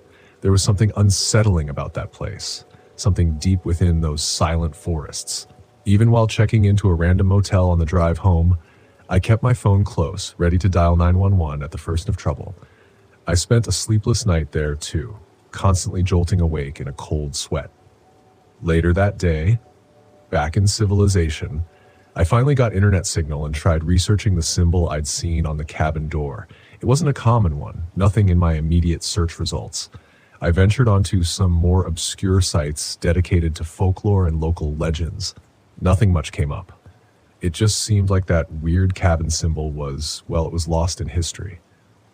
In the years since, I've gone camping again, but never alone, and I stick to popular parks, avoiding any remote spots. No reason to tempt fate, right? And the sound of that whistling call, well, that'll haunt me forever. Sometimes if the wind howls just right, I swear I hear an echo of it. My blood runs ice cold every damn time. It's a sharp reminder. There are things out there the internet doesn't explain. Things beyond maps and trails and curated experiences. There's a hidden side to the wild. Something ancient. Something indifferent. Watching us from places we're not meant to tread. I experienced it firsthand, and that knowledge forever changed me. I should have known something was wrong the second I stepped out of the RV. The forest around me felt too still. The kind of stillness that makes you question whether the world itself is holding its breath, waiting for something to happen. But I brushed it off. I was in the middle of the Sawtooth National Forest, miles from any other campers or hikers. This was exactly what I wanted, complete isolation. This place was going to make for the perfect series on my channel. Unmarked trails, I'd call it a deep dive into forgotten paths, places people were too afraid to explore. And this one, it had all the elements of a viral video. No one knew much about the unmarked trail I was hunting, only vague rumors of hikers disappearing and whispered stories of something called the Collector. Something about that name intrigued me. I wasn't one to believe in folklore or ghost stories, but my audience loved them, and that's what mattered. The first 2 days passed uneventfully. I hiked, filmed B-roll footage, and narrated into my camera about the history of the area. The trail I was following wasn't exactly easy to find. I had to rely on a few tips from locals, a vague map sketched by a guide at a general store, and a lot of guesswork. But I found it, an overgrown path cutting into the forest, almost hidden by the surrounding brush. Perfect. This is it, I said into the camera, feeling the excitement bubble up. The forgotten trail. I spent that afternoon hiking along it, deeper into the wilderness than I'd planned. Time got away from me, but the sun was still up, casting golden light through the canopy. I knew I had to head back to camp soon, but the trail kept pulling me further. I wanted more footage, more content for the channel. By the time I returned to my RV, dusk was settling in. I set my gear down, sat by the fire I'd built earlier, and reviewed the footage. That's when I noticed it. In the background of one of my shots, there was something. A figure standing just at the edge of the trees. It was faint, barely visible, but definitely there. A tall, shadowy outline, watching me. I rewound the clip and zoomed in, but when I played it back again, the figure was gone. Just trees. The hairs on the back of my neck stood up. I had been alone all day, hadn't I? It's nothing, I muttered to myself, shaking off the creeping unease. Probably a glitch in the camera, some kind of light distortion. I'd seen that before. But even as I tried to rationalize it, my eyes kept drifting back to the tree line, scanning for movement. Nothing. That night, I barely slept. Every little noise made me sit up in bed, ears straining, heart pounding. But the forest was quiet, just the occasional rustle of leaves. Still, that feeling, the gnawing sensation of being watched, clung to me even as the fire burned down to embers outside. The next morning, I pushed my nerves aside and geared up again. Today was the day I was going to push deeper into the trail. I was determined to find something, anything, that could give my channel the edge I was looking for. I packed my camera, drone, and enough supplies to last until nightfall. As I set off, something felt different. The forest had taken on an oppressive quality. The air was heavier, the light dimmer. The trail seemed to have changed too. The trees were growing closer together, the undergrowth thicker. Landmarks I thought I'd passed before were suddenly missing, or maybe I'd misremembered them. Either way, I felt more disoriented than I'd like to admit. But I pressed on. Several hours into the hike, my camera started malfunctioning. The battery, fully charged that morning, drained rapidly. The drone refused to take off. When I checked the footage I'd shot, static filled the screen, blurring everything. My frustration grew, but I wasn't about to quit. Not yet. That's when I saw it again. Ahead on the trail, the figure. It stood between two trees, far enough away that I couldn't make out any details, but close enough to feel its presence. Tall, impossibly tall, and still. My breath hitched as I fumbled for the camera, but by the time I raised it, the figure had vanished again. I stood frozen for a moment, my pulse racing. What the hell was that? I wasn't imagining things. There had been someone or something out there. But there was no sign of anyone now. No footprints, no rustling leaves, just silence. I should have turned back then. I should have packed up and left. But something deeper than curiosity kept me going. It was pride, maybe ego, the need to prove to myself that I wasn't just a YouTuber chasing shadows. I was a professional. I knew these woods. I pressed on, my mind racing with thoughts of how this footage, real or not, could be my breakthrough. I could see the thumbnails, the titles, the cursed collector trail captured on film. It would go viral, guaranteed. But as the hours dragged on, the trail seemed to twist and turn in ways that didn't make sense. I wasn't sure how far I'd gone anymore. The sun, which should have been high in the sky, seemed to hang low, casting long shadows earlier than it should have. And then I heard the whispers. At first, they were faint, barely audible over the crunch of my boots on the dirt, but the deeper I went, the clearer they became. Voices, indistinct like a conversation just out of earshot. I stopped, straining to listen. My heart thudded in my chest. Ryan. The voice was soft, almost gentle, but hearing my name sent a cold shiver down my spine. I spun around, scanning the forest, but there was no one, just trees. And then there it was again, the figure, closer this time. It stood in the shadows, tall and unmoving, its eyes glowing faintly in the dim light. I took a step back, my breath quickening. This wasn't possible. It couldn't be real. Ryan. The voice was clearer now, coming from the figure. My legs felt heavy, frozen in place as I stared, unable to look away. It didn't move, didn't approach, it just stood there, watching. I fumbled for my camera, hands shaking, but when I hit record, the screen flickered and went black. The battery was dead again, my phone too, completely drained, though it had been fully charged that morning. Panic surged through me. I turned and bolted down the trail, my feet pounding the dirt. But no matter how far I ran, the forest seemed to stretch on forever. The landscape twisted around me, trails splitting off in directions I hadn't seen before, paths looping back on themselves. I was trapped. I stopped to catch my breath, leaning against a tree, my head spinning. The whispers hadn't stopped. They circled around me now, growing louder, more insistent. Come deeper. I shook my head, trying to clear the fog of fear that clouded my mind. I wasn't going to let this happen. I'd survived worse. I just needed to think, to get my bearings. But then I saw it. My camp, the RV. I stumbled forward, relief flooding through me as I reached the clearing. But something was wrong. The RV looked different, older, like it had been sitting there for years, weathered and decaying. I backed away slowly, my mind racing. This wasn't possible. I had only been gone a day, 2 at most. But the way the RV sagged, its windows cracked, and the rust that ate away at the metal, it felt like I'd been gone for much longer. Ryan. The voice was right behind me. I turned, and there it was, the collector. It stood at the edge of the clearing, its shadows stretching toward me, its eyes glowing brighter now, like embers in the dark. I wanted to run, but my legs wouldn't move. Ryan, come with me. The collector's voice was a low whisper, soft and inviting, pulling at me, urging me to follow. It took a step forward, and I could feel its presence, heavy and cold, as though the very air around me had thickened. No. I choked out, my voice barely audible. The collector's eyes burned into me, its shadow growing longer, reaching out. I stumbled backward, finally breaking free of the paralysis that gripped me. Without thinking, I turned and ran. My legs burned as I sprinted into the trees, away from the RV, away from the trail. The forest seemed to close in around me, the trees twisting and shifting as I ran. I didn't know where I was going, just that I had to get away. The whispers followed me, echoing in my ears, growing louder and louder until they became a roar. But I kept running, pushing through the exhaustion, the fear, the disorientation. I didn't stop until the first light of dawn broke through the trees, and when I finally did, I realized I had made it out. The forest was still behind me, the whispers gone, the collector nowhere in sight.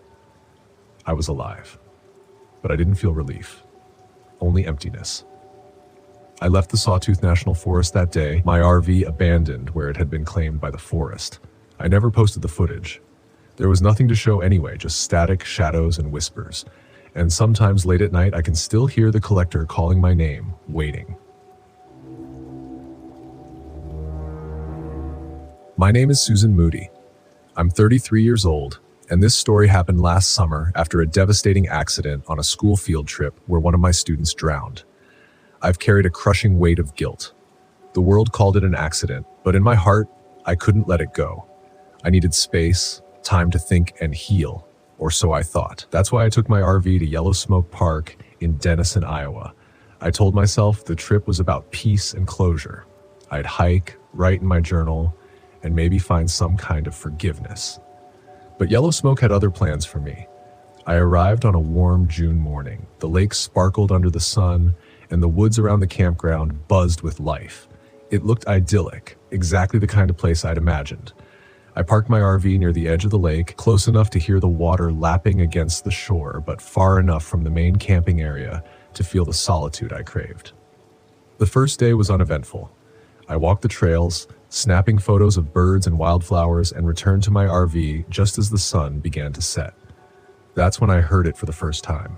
Faint laughter, high-pitched and joyful, coming from the direction of the lake. I smiled despite myself. It was nice to hear kids playing, a reminder of the good moments I'd had with my students before the accident. But as I peered out the window, something felt off. The campground was quiet, and I hadn't seen any families nearby. Yet near the water's edge, I saw a little girl. She was playing alone, her pale dress swaying in the breeze. "Hey, sweetie," I called, stepping out of the RV. "Where are your parents?" The girl froze. Slowly, she turned to look at me. Her face was blank, expressionless.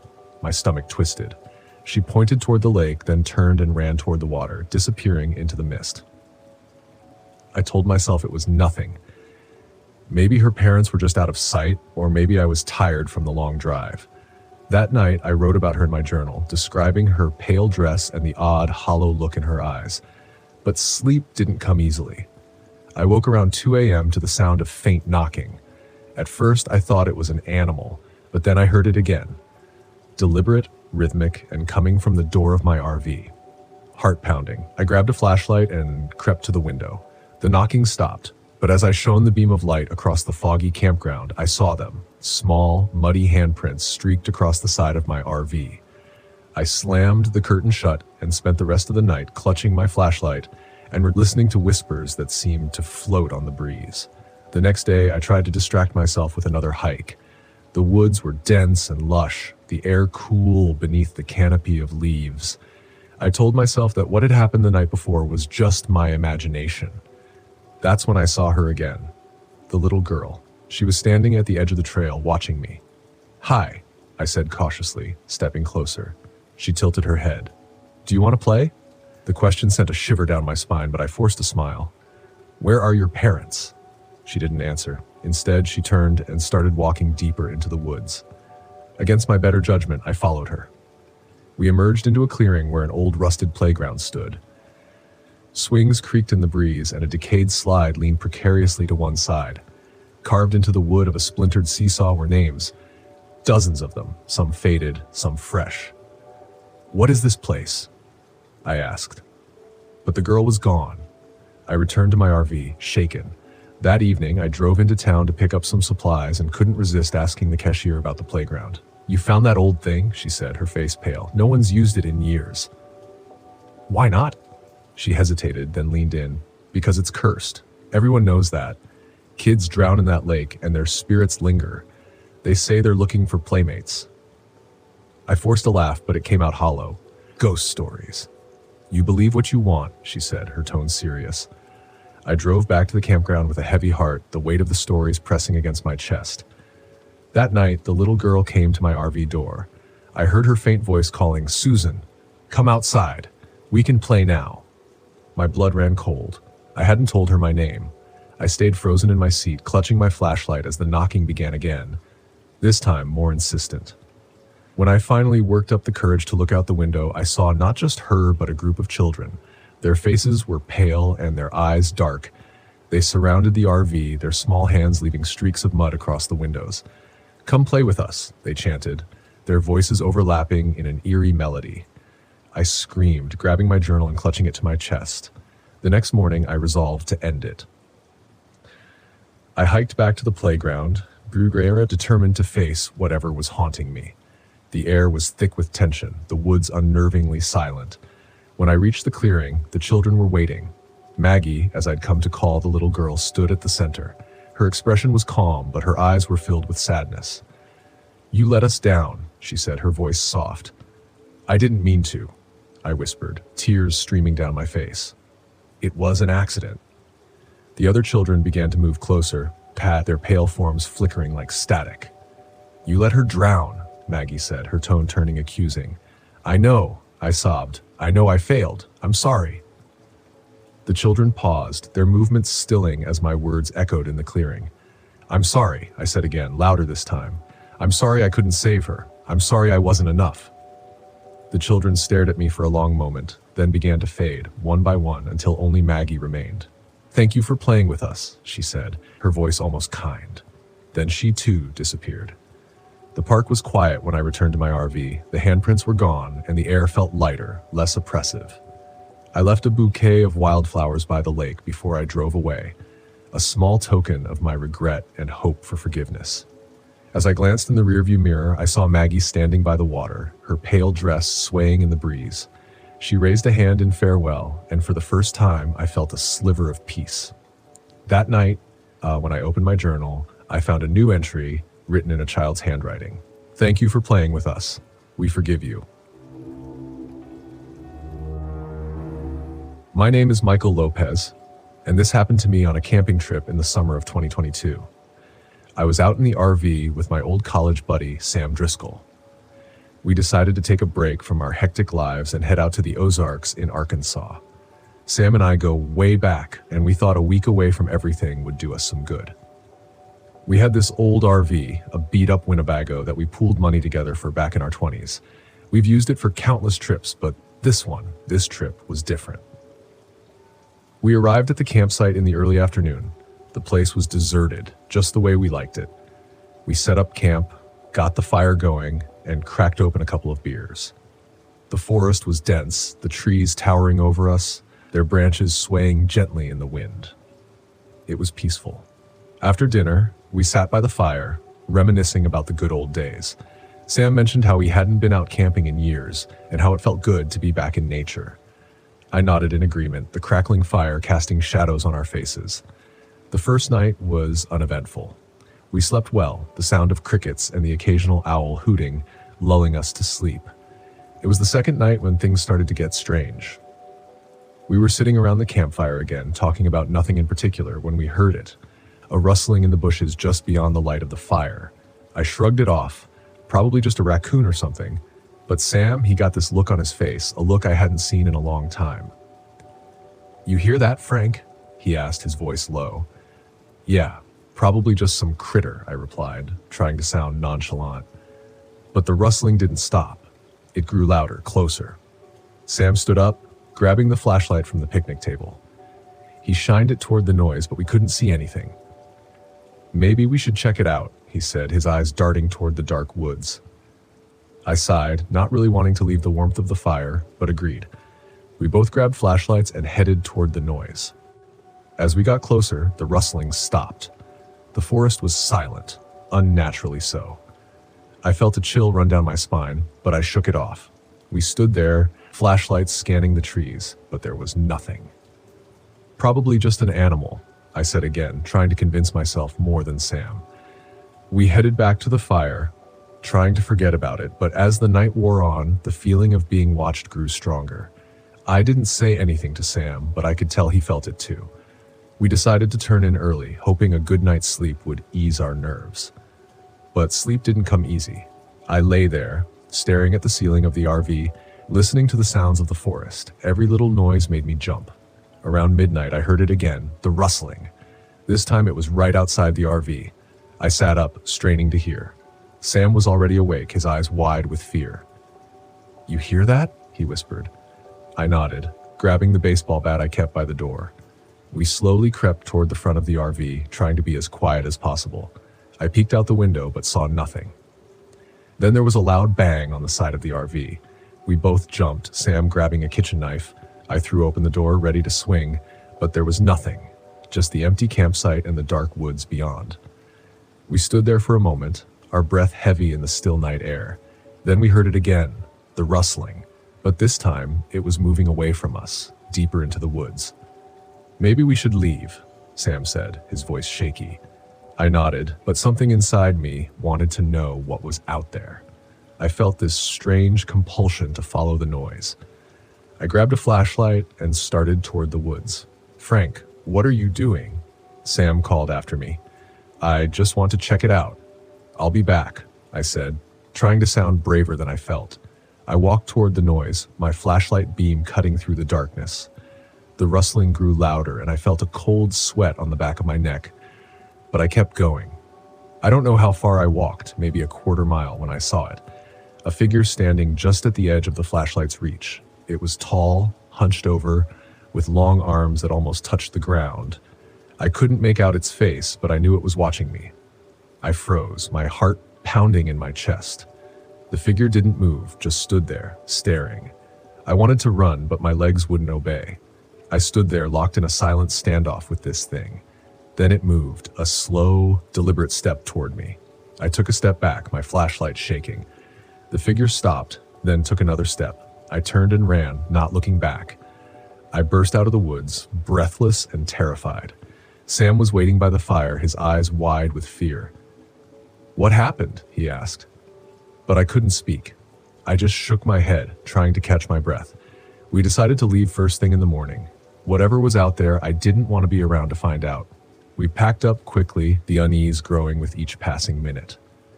As we were about to get in the RV, we heard it again, the rustling. But this time it was all around us. I looked around, trying to see where it was coming from, but there was nothing. We jumped in the RV and started the engine. As we pulled away, I saw it again, standing at the edge of the woods, watching us. I didn't say anything to Sam, just kept driving. We didn't talk much on the drive back. The silence was heavy, each of us lost in our own thoughts.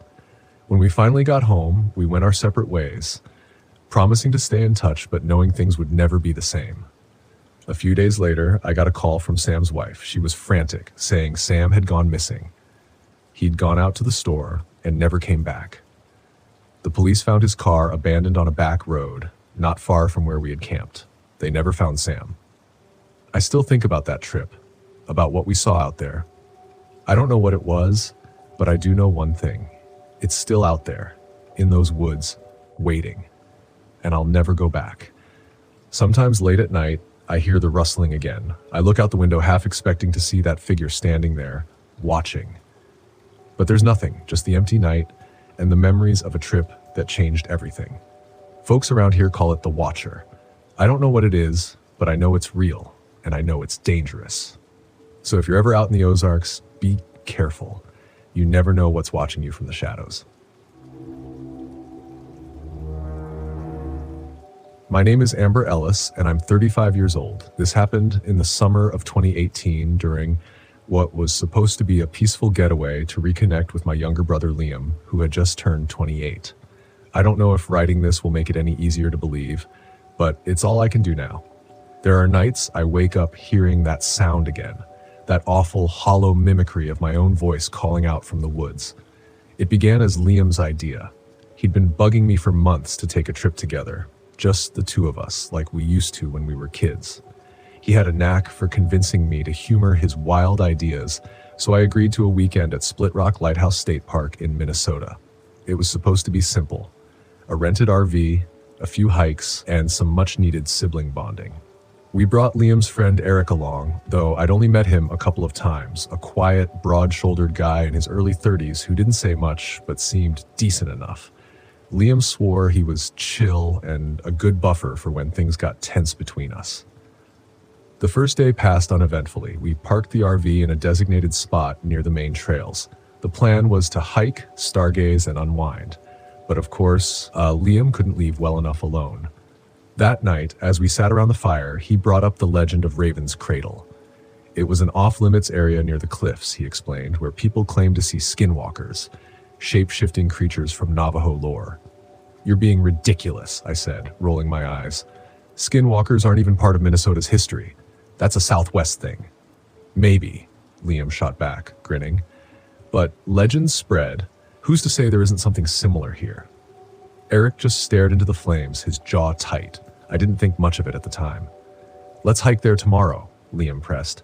"Come on, Amber. It'll be fun." I wanted to argue, but his excitement reminded me of when we were kids, sneaking into places we shouldn't. Against my better judgment, I agreed. The next morning, we set out.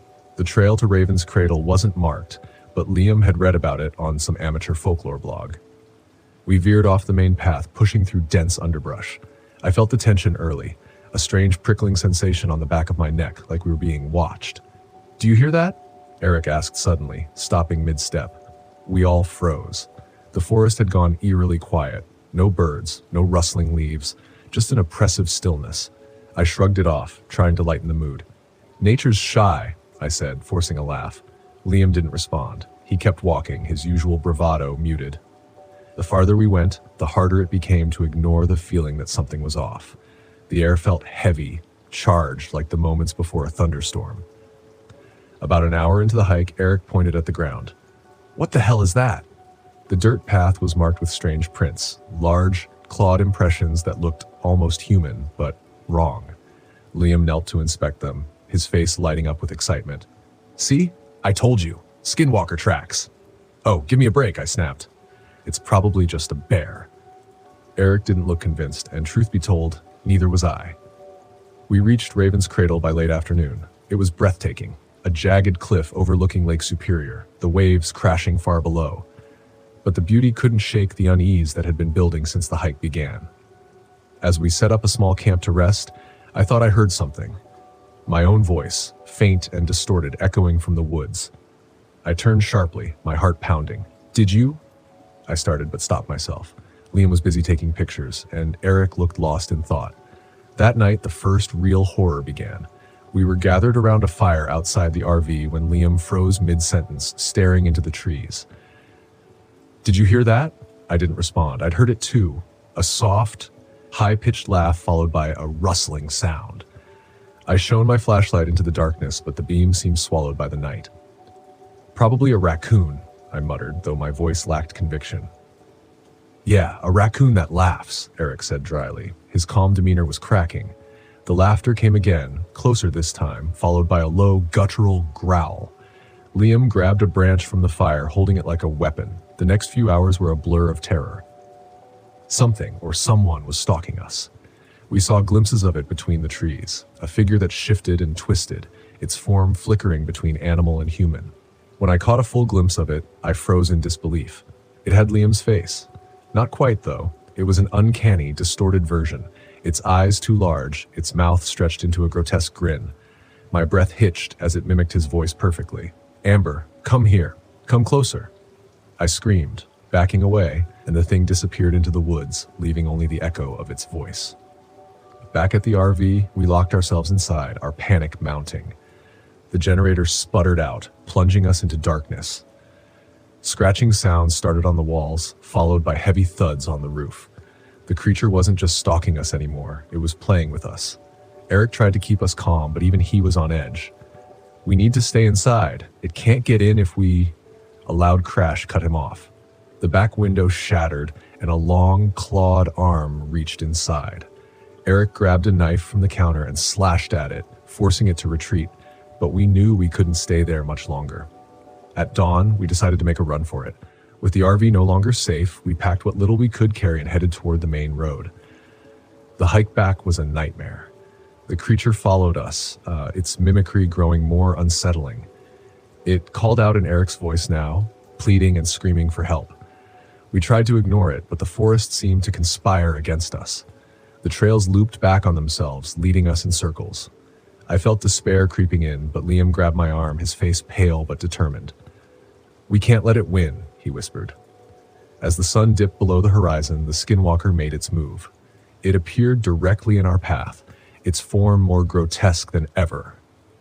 This time, it took on Eric's appearance, but its movements were jerky and unnatural, like a puppet on strings. Eric, the real Eric, stepped forward with the knife. "Go, I'll hold it off." "No," I screamed, but he didn't listen. He charged the creature, his bravery both foolish and heroic. The last thing I saw before Liam pulled me away was Eric's body collapsing as the creature's claws tore into him. Liam remembered something he'd read about skinwalkers, that invoking their true name could weaken them. In desperation, he recited a Navajo chant he'd memorized for his blog. Though it was incomplete, the creature faltered, its form flickering like a dying flame. We seized the moment, running until we broke free of the forest and onto the main road, where a passing car stopped to help. Eric was gone, and the guilt still eats at me. I haven't been back to Split Rock since. Sometimes late at night, I hear it again, the voice calling my name from the woods. If you ever find yourself in those forests, don't listen, and for God's sake, don't follow the voices. My name is David Black, and in 2002 I found myself deep in the uninviting wilderness of Wrangell St. Elias National Park in Alaska. Being stationed in the country's largest national park might sound impressive, but I can tell you right now, there's nothing glamorous about days of combing dense forests and jagged, ice-covered slopes in search of people who usually didn't want to be found. But I've got a soft spot for the park. I've been working here for a solid 7 years, and most of the time I wouldn't trade it for anything. Until I got a call from dispatch about an odd case, one that had already rattled the quiet community in McCarthy.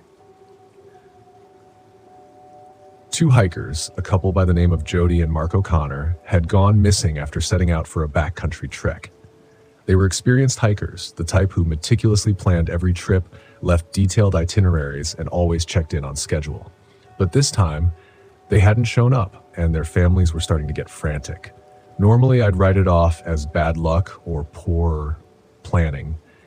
People tend to underestimate how quickly this wilderness can turn on you. But there was a catch. They hadn't gone alone. They'd been in the company of a local guide, Sawyer Morgan, who who was known to everyone in McCarthy.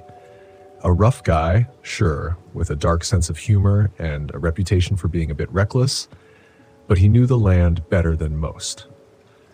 So when the three of them failed to return and no one had heard a whisper from them for 3 days, it struck a nerve in the tight-knit community. I set out early the next morning, feeling a little more apprehensive than usual.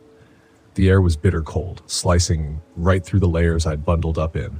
My partner for the day was Mike Hargrave, a grizzled vet of the Park Service with a knack for telling off-color jokes at the worst possible times. He met me at the trailhead, cracking a grin that told me he was in a better mood than I was. "David," he said, "do you ever get the feeling some folks are just begging for trouble? Look at this." He pointed at the tracks leading into the trees, barely visible beneath a fresh dusting of snow. "Now, that ain't normal." "You ever known Sawyer to get himself lost?" "No," I replied, trying to shake off the sense of foreboding creeping up on me. I hadn't. Sawyer was a bit of a hotshot, but the man knew his way around this place like it was his own backyard. Something didn't sit right, and as we trudged deeper into the forest, the feeling grew stronger. The trees loomed over us, skeletal and silent, a dense wall of dark green and white that seemed to close in tighter with every step. It was mid-afternoon when we stumbled across the first sign that something was wrong, a scattering of gear. Just a water bottle and a torn backpack strap lay half buried in the snow. Mike picked up the bottle, turning it over in his hands. "Looks like Mark's," he said quietly, and then with his trademark humor creeping in, "Probably a case of a nasty breakup. Nothing like a snowstorm to bring out a couple's issues." I didn't laugh. There was a sharpness to the air, something I couldn't quite place. The snow was falling harder now, making it difficult to see too far ahead. Mike and I pressed on, calling their names, hoping for any kind of response. But the forest swallowed every sound, and the quiet started to feel unnatural. We kept walking until dusk, a steady, plodding rhythm that numbed our limbs and frayed our nerves. Just as I was beginning to think we'd have to turn back for the night, I spotted something through the trees, a dark shape, hulking and motionless against the snow, barely discernible in the twilight. At first, I thought it was a downed tree, but as we approached, the smell hit me, iron-sharp and sickening. And then I saw it, the body of Sawyer Morgan, slumped and frozen, his skin a pale bluish hue against the snow. His jacket was shredded, hanging in tatters around his body, and his throat, it looked as though something had torn it open with a single swipe. Mike swore under his breath, taking a step back. "Holy hell," he muttered. "That's not an accident." We circled the scene, examining the snow for tracks, trying to piece together what had happened, but the snow was disturbed, a mess of half-covered footprints and what looked like claw marks gouged into the ground. I'd seen my share of animal attacks, but this was something else. No bear or wolf could do this with such precision, and there wasn't a trace of blood anywhere except on the body. We marked the location and radioed in, telling dispatch we'd found one of the 3 missing hikers. But the response was static, broken up by the worsening storm. It was already getting dark, and with the temperature dropping fast, we knew we didn't have long before the cold would start taking its toll. Just then, we heard it. A faint sound, like something scraping against a tree somewhere close by. Both of us froze, straining our ears, but the noise had stopped as quickly as it had started. Mike whispered, "Alice, tell me you heard that." I nodded, gripping my flashlight a little tighter. The darkness around us seemed to thicken, pressing in from all sides. We moved slowly, inching forward when another sound broke the silence.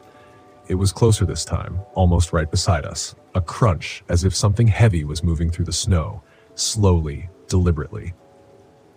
I raised my flashlight, casting the beam over the trees.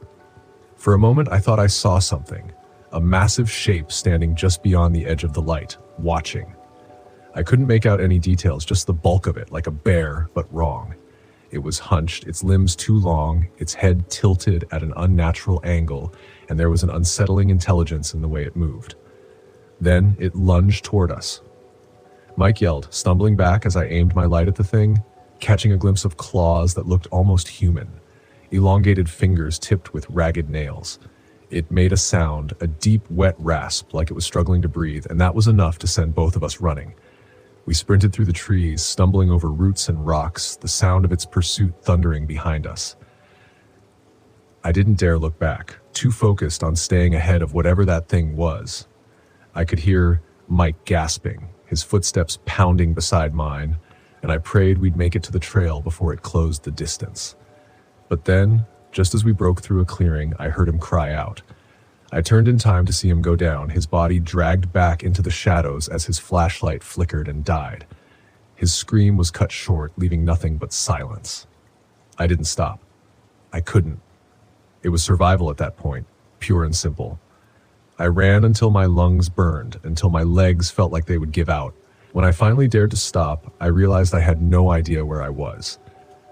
The snow was falling in thick sheets now, covering my tracks and leaving me stranded in the middle of nowhere. The silence was oppressive, the forest unnaturally still. I crouched down, catching my breath, my mind racing as I tried to figure out my next move. That's when I heard it again. That scraping sound, soft and deliberate, coming from somewhere close. I ducked behind a tree, my heart pounding as I fumbled for my radio. I whispered into it, hoping for some miracle that it would pick up a signal, but all I got was static.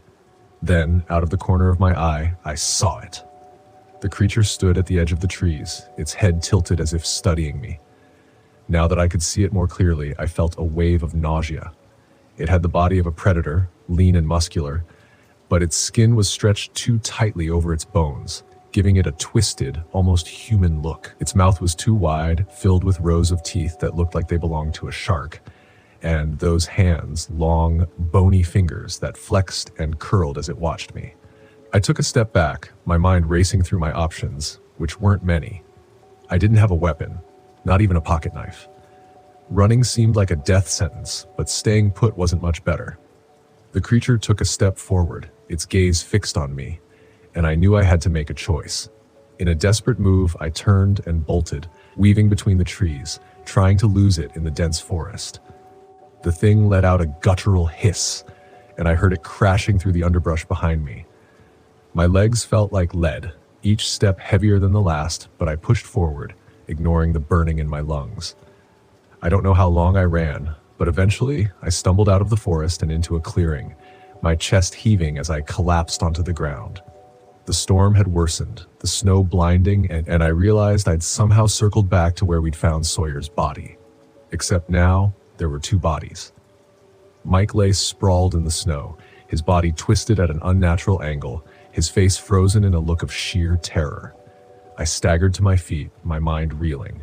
The thing had dragged him back here, left him as a warning, or maybe just for sport. I didn't want to stick around to find out which. I turned and stumbled through the snow, the cold seeping into my bones, numbing my fingers and toes. I kept moving, driven by pure instinct, not daring to look back. I could still feel it, somewhere in the darkness, following me, relentless and patient, its presence like a shadow pressing in around me. When I finally made it back to the edge of the forest, the first light of dawn was breaking over the horizon. I collapsed onto the ground, the snow biting into my skin, but I didn't care. I was alive, and that was enough. My name is William Campbell. I'm 40 years old, and last spring I set out on an RV road trip across the Midwest. After my divorce and losing my job, I felt like I needed to get away from the noise of the city and, frankly, from myself. I wanted solitude, time to think, and maybe a little peace. What I found at Pikes Peak State Park in Iowa was something else entirely. Something I can't explain even now. It started like any other stop on my trip. I pulled my beat-up RV into the small campground on a misty April morning. The park was quiet, with only a few other campers scattered around, their tents barely visible through the fog rolling off the Mississippi River. It was perfect. Isolated, but not desolate. After parking near a trail that led to the bluff, I stepped out to take in the view. The cliffs loomed high above the water, the kind of place that felt timeless, ancient. The fog clung to the edges, blurring the line between land and sky. It was beautiful, sure, but there was something else about it. Something that made the hairs on the back of my neck stand up. The first day was uneventful. I hiked a few trails, snapped some photos of the river, and scribbled a few half-hearted journal entries in the evening. Writing had always been my outlet, even back when I was a journalist. Now, it was more of a lifeline, something to keep me grounded when the weight of my regrets threatened to crush me. That night, I cooked dinner over a camp stove and settled in to read. The fog was thicker than before, swirling outside the RV windows like smoke. The quiet was almost oppressive, broken only by the occasional rustle of leaves in the wind. Around midnight, I heard something. At first, I thought it was the wind, but it wasn't. It was a voice, faint and indistinct, carried on the breeze. "William," it whispered. I bolted upright. It was distant, almost too faint to hear, but unmistakable. My name. William. I grabbed my flashlight and stepped outside, scanning the darkness. The fog swallowed the beam of light almost immediately, reducing visibility to a few feet. My pulse thundered in my ears. "Hello?" I called, my voice shaky. The whisper came again, closer this time. "William." I backed toward the RV, my heart pounding. The voice didn't sound threatening, but it didn't sound right either. It had a hollow, echoing quality, like it was coming from a broken radio. I shut the door and locked it, refusing to go back outside. The next morning, I tried to convince myself I'd imagined it. Maybe I'd been dreaming, or maybe the stress of the last few months was finally catching up with me. I forced myself to focus on the day's plans. More hiking, more writing, anything to distract me. As I walked along one of the trails near the bluff, I came across another camper. She was sitting on a fallen log, staring out at the river. "Morning," I said, giving her a nod. She turned to look at me, her expression unreadable. "You shouldn't go near the bluff after dark," she said. Her voice was calm, but there was a strange intensity in her eyes. I frowned. "Why is that?" She hesitated, then shrugged. "People say it's haunted." "Haunted?" I couldn't help but chuckle. She didn't smile. "There's something out there. Something old. It doesn't like to be disturbed." I thought about the voice I'd heard the night before, but didn't say anything. Instead, I just nodded and kept walking, brushing her off as a superstitious local. That night, the voice returned. I was sitting at the small table in the RV, writing in my journal, when I heard it again. "William." It was louder this time, clearer. My pen slipped from my hand, leaving a jagged line across the page. "William, come outside." My blood ran cold. The voice wasn't just calling my name, it was inviting me. Against my better judgment, I stepped to the window and peered out. The fog was even thicker than the night before, and I could barely make out the shapes of the trees. But then in the distance, I saw a figure standing at the edge of the bluff. It was tall and shadowy, its outline blurry in the mist. I stumbled back from the window, my breath coming in ragged gasps. "Come outside."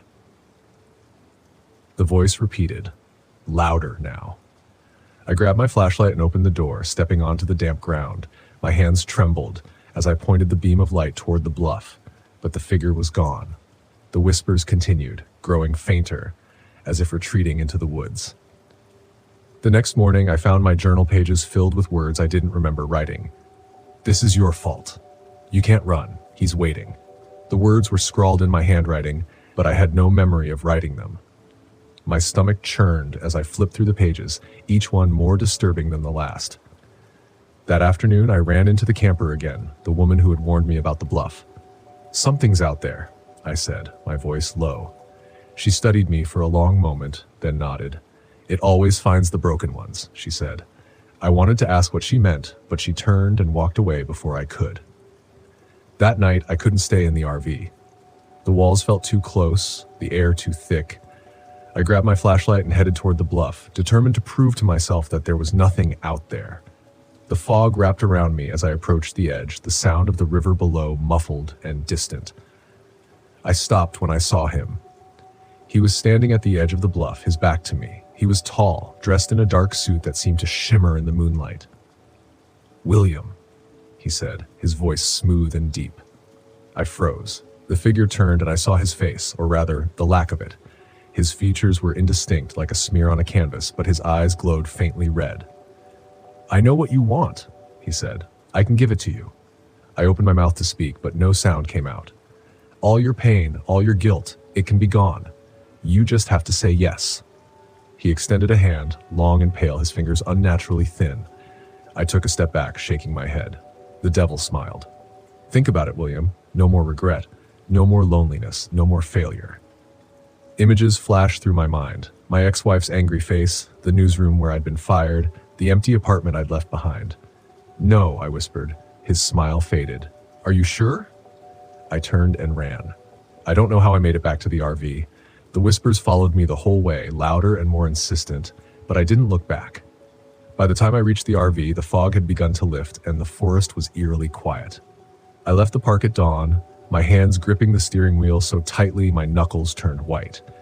As I drove away, I glanced in the rearview mirror and saw him standing at the edge of the bluff, watching me go, and I swear he was smiling.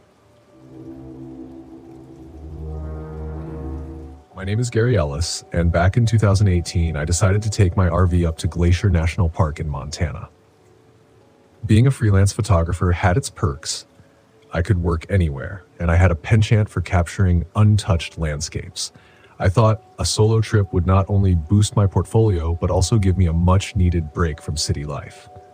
I'd been on the road for a few days, enjoying the serene beauty of the mountains and the crisp, clean air. The park was less crowded than usual, which was perfect for someone like me who enjoyed solitude.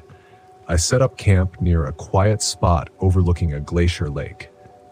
The view was postcard perfect, and I couldn't help but chuckle at the thought that my friends were stuck in cubicles while I had this paradise all to myself.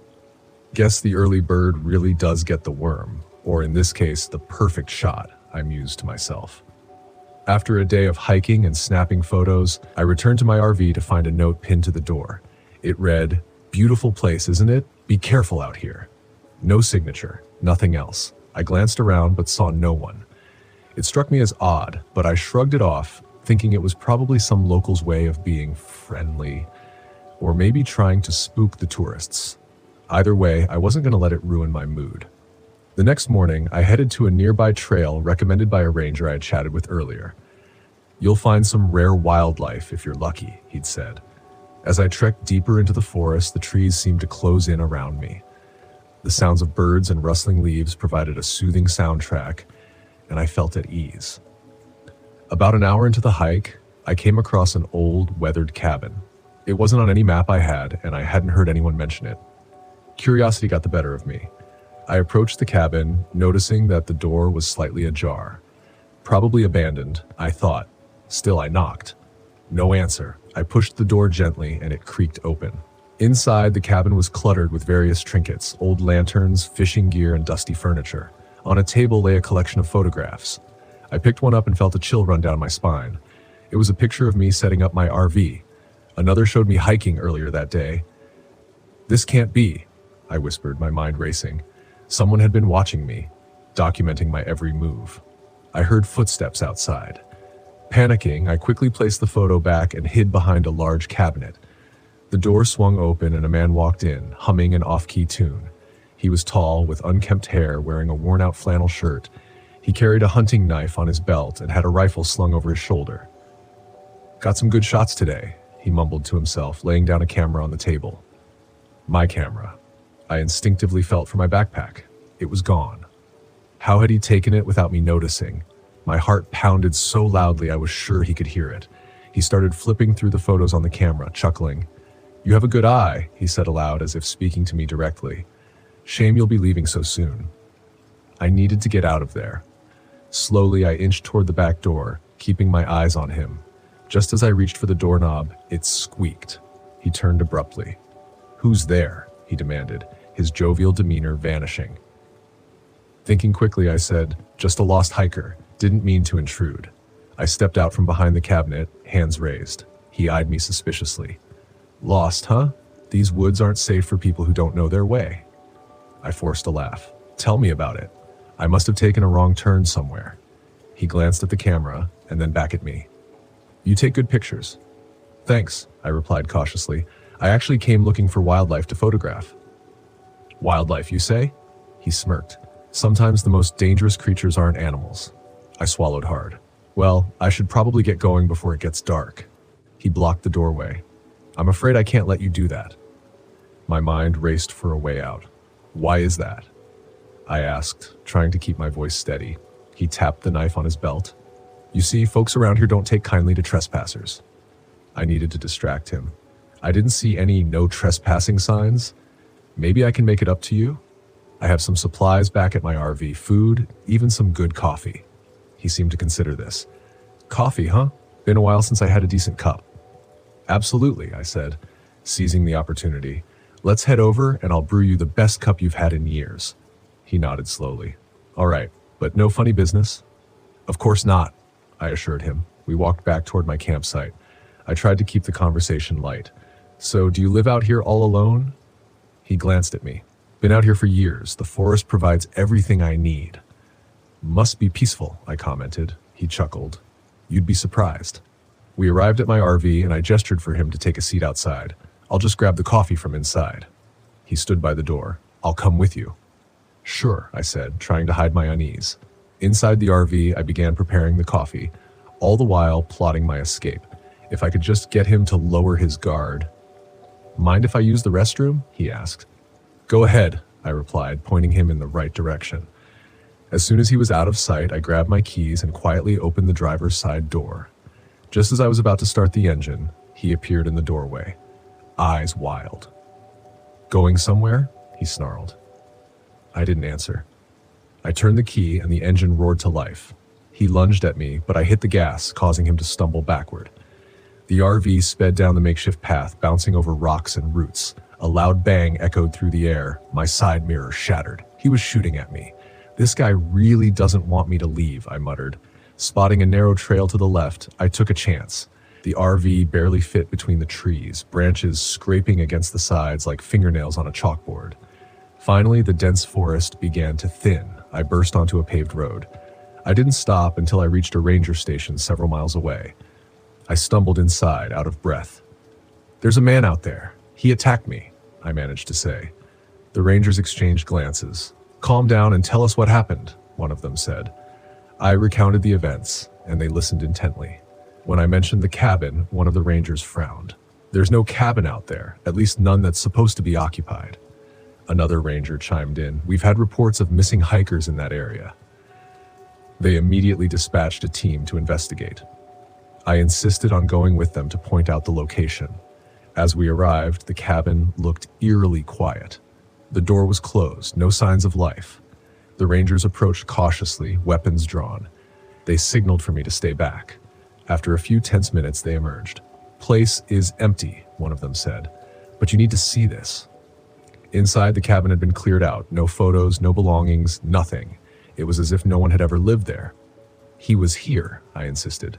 He had photos of me, of others. One of the rangers found a hidden trapdoor beneath a rug. Opening it revealed a cellar filled with personal items, backpacks, clothing, cameras, all belonging to different people. This doesn't look good, a ranger muttered. They continued to search and found a map marked with various locations around the park. These are campsites, I pointed out. He might be targeting more people. The rangers called for backup and began collecting evidence. As we exited the cabin, a chilling thought struck me. He knew you'd come, I said. That's why he left. Don't worry, a ranger assured me. We'll find him. Over the next few days, the park was closed as authorities conducted a thorough search. They discovered more hidden spots, a network of cabins and tunnels. It became clear that the man had been operating in the area for years, preying on unsuspecting campers and hikers. The news reported on the Glacier Park Predator, warning people to stay vigilant. They found several bodies in shallow graves, bringing a grim end to the search for some missing persons. I was asked to give a statement and help identify the items found. It was a sobering experience, realizing how close I came to becoming another statistic. One afternoon, as I was packing up to leave the area for good, a detective approached me. We found something you might want to see, he said. He handed me a photograph, a picture of the man, much younger, standing with a group of park rangers. His name is Thomas Hale, the detective explained. Former ranger who went off the grid after being suspected of misconduct. Why wasn't he caught before? I asked. He was clever, knew the land better than anyone, the detective replied. Used his knowledge to avoid capture. I nodded, absorbing the information. So what's next? We'll keep searching, but with the terrain and his skills, it won't be easy. I left Montana the next day, the events weighing heavily on my mind. As I crossed state lines, I couldn't help but think of the others who weren't as lucky. The experience had been harrowing, but I was grateful to have made it out alive. Several months later, I received a call from the detective. "We got him," he said simply. "That's a relief," I replied. "He was found trying to set up another cabin in a different park," the detective continued. "He's in custody now." "Good to hear," I said, feeling a sense of closure. The whole ordeal had been surreal here, like something out of a thriller novel. But it was real, and it was over. As for Thomas Hale, he was charged with multiple counts, and the evidence was overwhelming. The families of the victims finally got some answers, though it could never bring their loved ones back. I returned to my photography, choosing subjects a bit closer to civilization. After all, as much as I loved the solitude of nature, I figured there was something to be said for the safety of crowds. And maybe, just maybe, the best shots were the ones that didn't come with a side of danger. I remember it like it happened yesterday, even though it was a couple of years ago now. I had decided to take a break from the city and go camping in my RV. It was a spur-of-the-moment decision, but I had everything I needed. My name's Brian Gibson, and at that time, I was working a desk job that drained my soul bit by bit. The idea of spending a weekend in nature, away from emails and endless meetings, sounded like heaven. I chose a spot in the Pine Barrens of New Jersey, not too far from the town of Hamilton. It wasn't a popular camping spot, which suited me just fine. Less noise, fewer people. The first day was uneventful. I set up camp, cooked some burgers on the portable grill, and sat by the campfire, enjoying the quiet. As the sun set, the sounds of the forest took over. It was peaceful, exactly what I needed. The next day, I decided to explore the woods a bit. There was a small trail that led deeper into the forest, so I grabbed my backpack, a bottle of water, and set off. It was late afternoon by the time I realized I had wandered farther than I intended. The forest was dense, and the trail had become less clear. I turned around, hoping to retrace my steps, but everything looked different. It was as if the trees had shifted while I wasn't looking. I wasn't panicking yet. I had my phone with GPS. But as luck would have it, there was no signal. I walked for another hour, maybe two, until the light began to fade. Then I heard it, a scream, distant but unmistakable. It was a man's scream, full of terror. I froze, listening. The forest was silent again, but that scream had set my nerves on edge. I decided to head in the direction I thought the scream had come from, thinking someone might need help. As I walked, the trees seemed to close in around me. The forest felt oppressive, the air heavy. My mind was racing with possibilities. Maybe someone had an accident, or maybe it was just my imagination. Then I found it, a campsite, but it was a mess. The tent was torn, supplies scattered everywhere. It looked like a struggle had taken place. Blood spattered on the ground confirmed my worst fears. I called out, but there was no answer. There was no sign of whoever had been camping there. I found a wallet among the debris. The driver's license said Benny Caldwell. I didn't know what to do. It was getting dark, and I didn't want to be caught out in the open. I decided to head back to my RV and report this to the authorities. But finding my way back was another challenge. The forest seemed even more labyrinthine in the dark. After what felt like hours of stumbling through the woods, I saw a light in the distance. Relief washed over me as I realized it was my campfire. I practically ran the last stretch, feeling an irrational sense of safety once I was back in my RV. I locked the doors and tried to calm down. I thought about driving out of there immediately, but fatigue hit me like a truck. I decided to wait until morning. Sleep was elusive that night. Every rustle outside, every creak of the RV set my nerves on edge. At some point, I must have drifted off because I woke up to the sound of scratching. It was subtle at first, then more insistent. It was coming from the door. I grabbed a flashlight and my camping knife. Not much, but it made me feel a bit safer. I crept to the door and listened. The scratching stopped. Then there was a bang, and the whole RV shook. I fell back, dropping the flashlight. In the darkness, I could hear heavy breathing, something scraping against the metal of the RV. I scrambled to my feet and grabbed the flashlight, shining it toward the door. For a moment, everything was still. Then something hit the window. A face, pale and twisted, eyes reflecting the flashlight beam. I shouted, stumbling back, and the face disappeared. The next few hours were a blur of fear and adrenaline. The scratching and banging continued intermittently. I thought about calling for help, but my phone still had no signal. I was trapped. When the first light of dawn crept through the windows, the noises stopped. I waited a while longer before cautiously opening the door and stepping outside. The campsite was eerily quiet. There were scratch marks on the RV, deep grooves in the metal.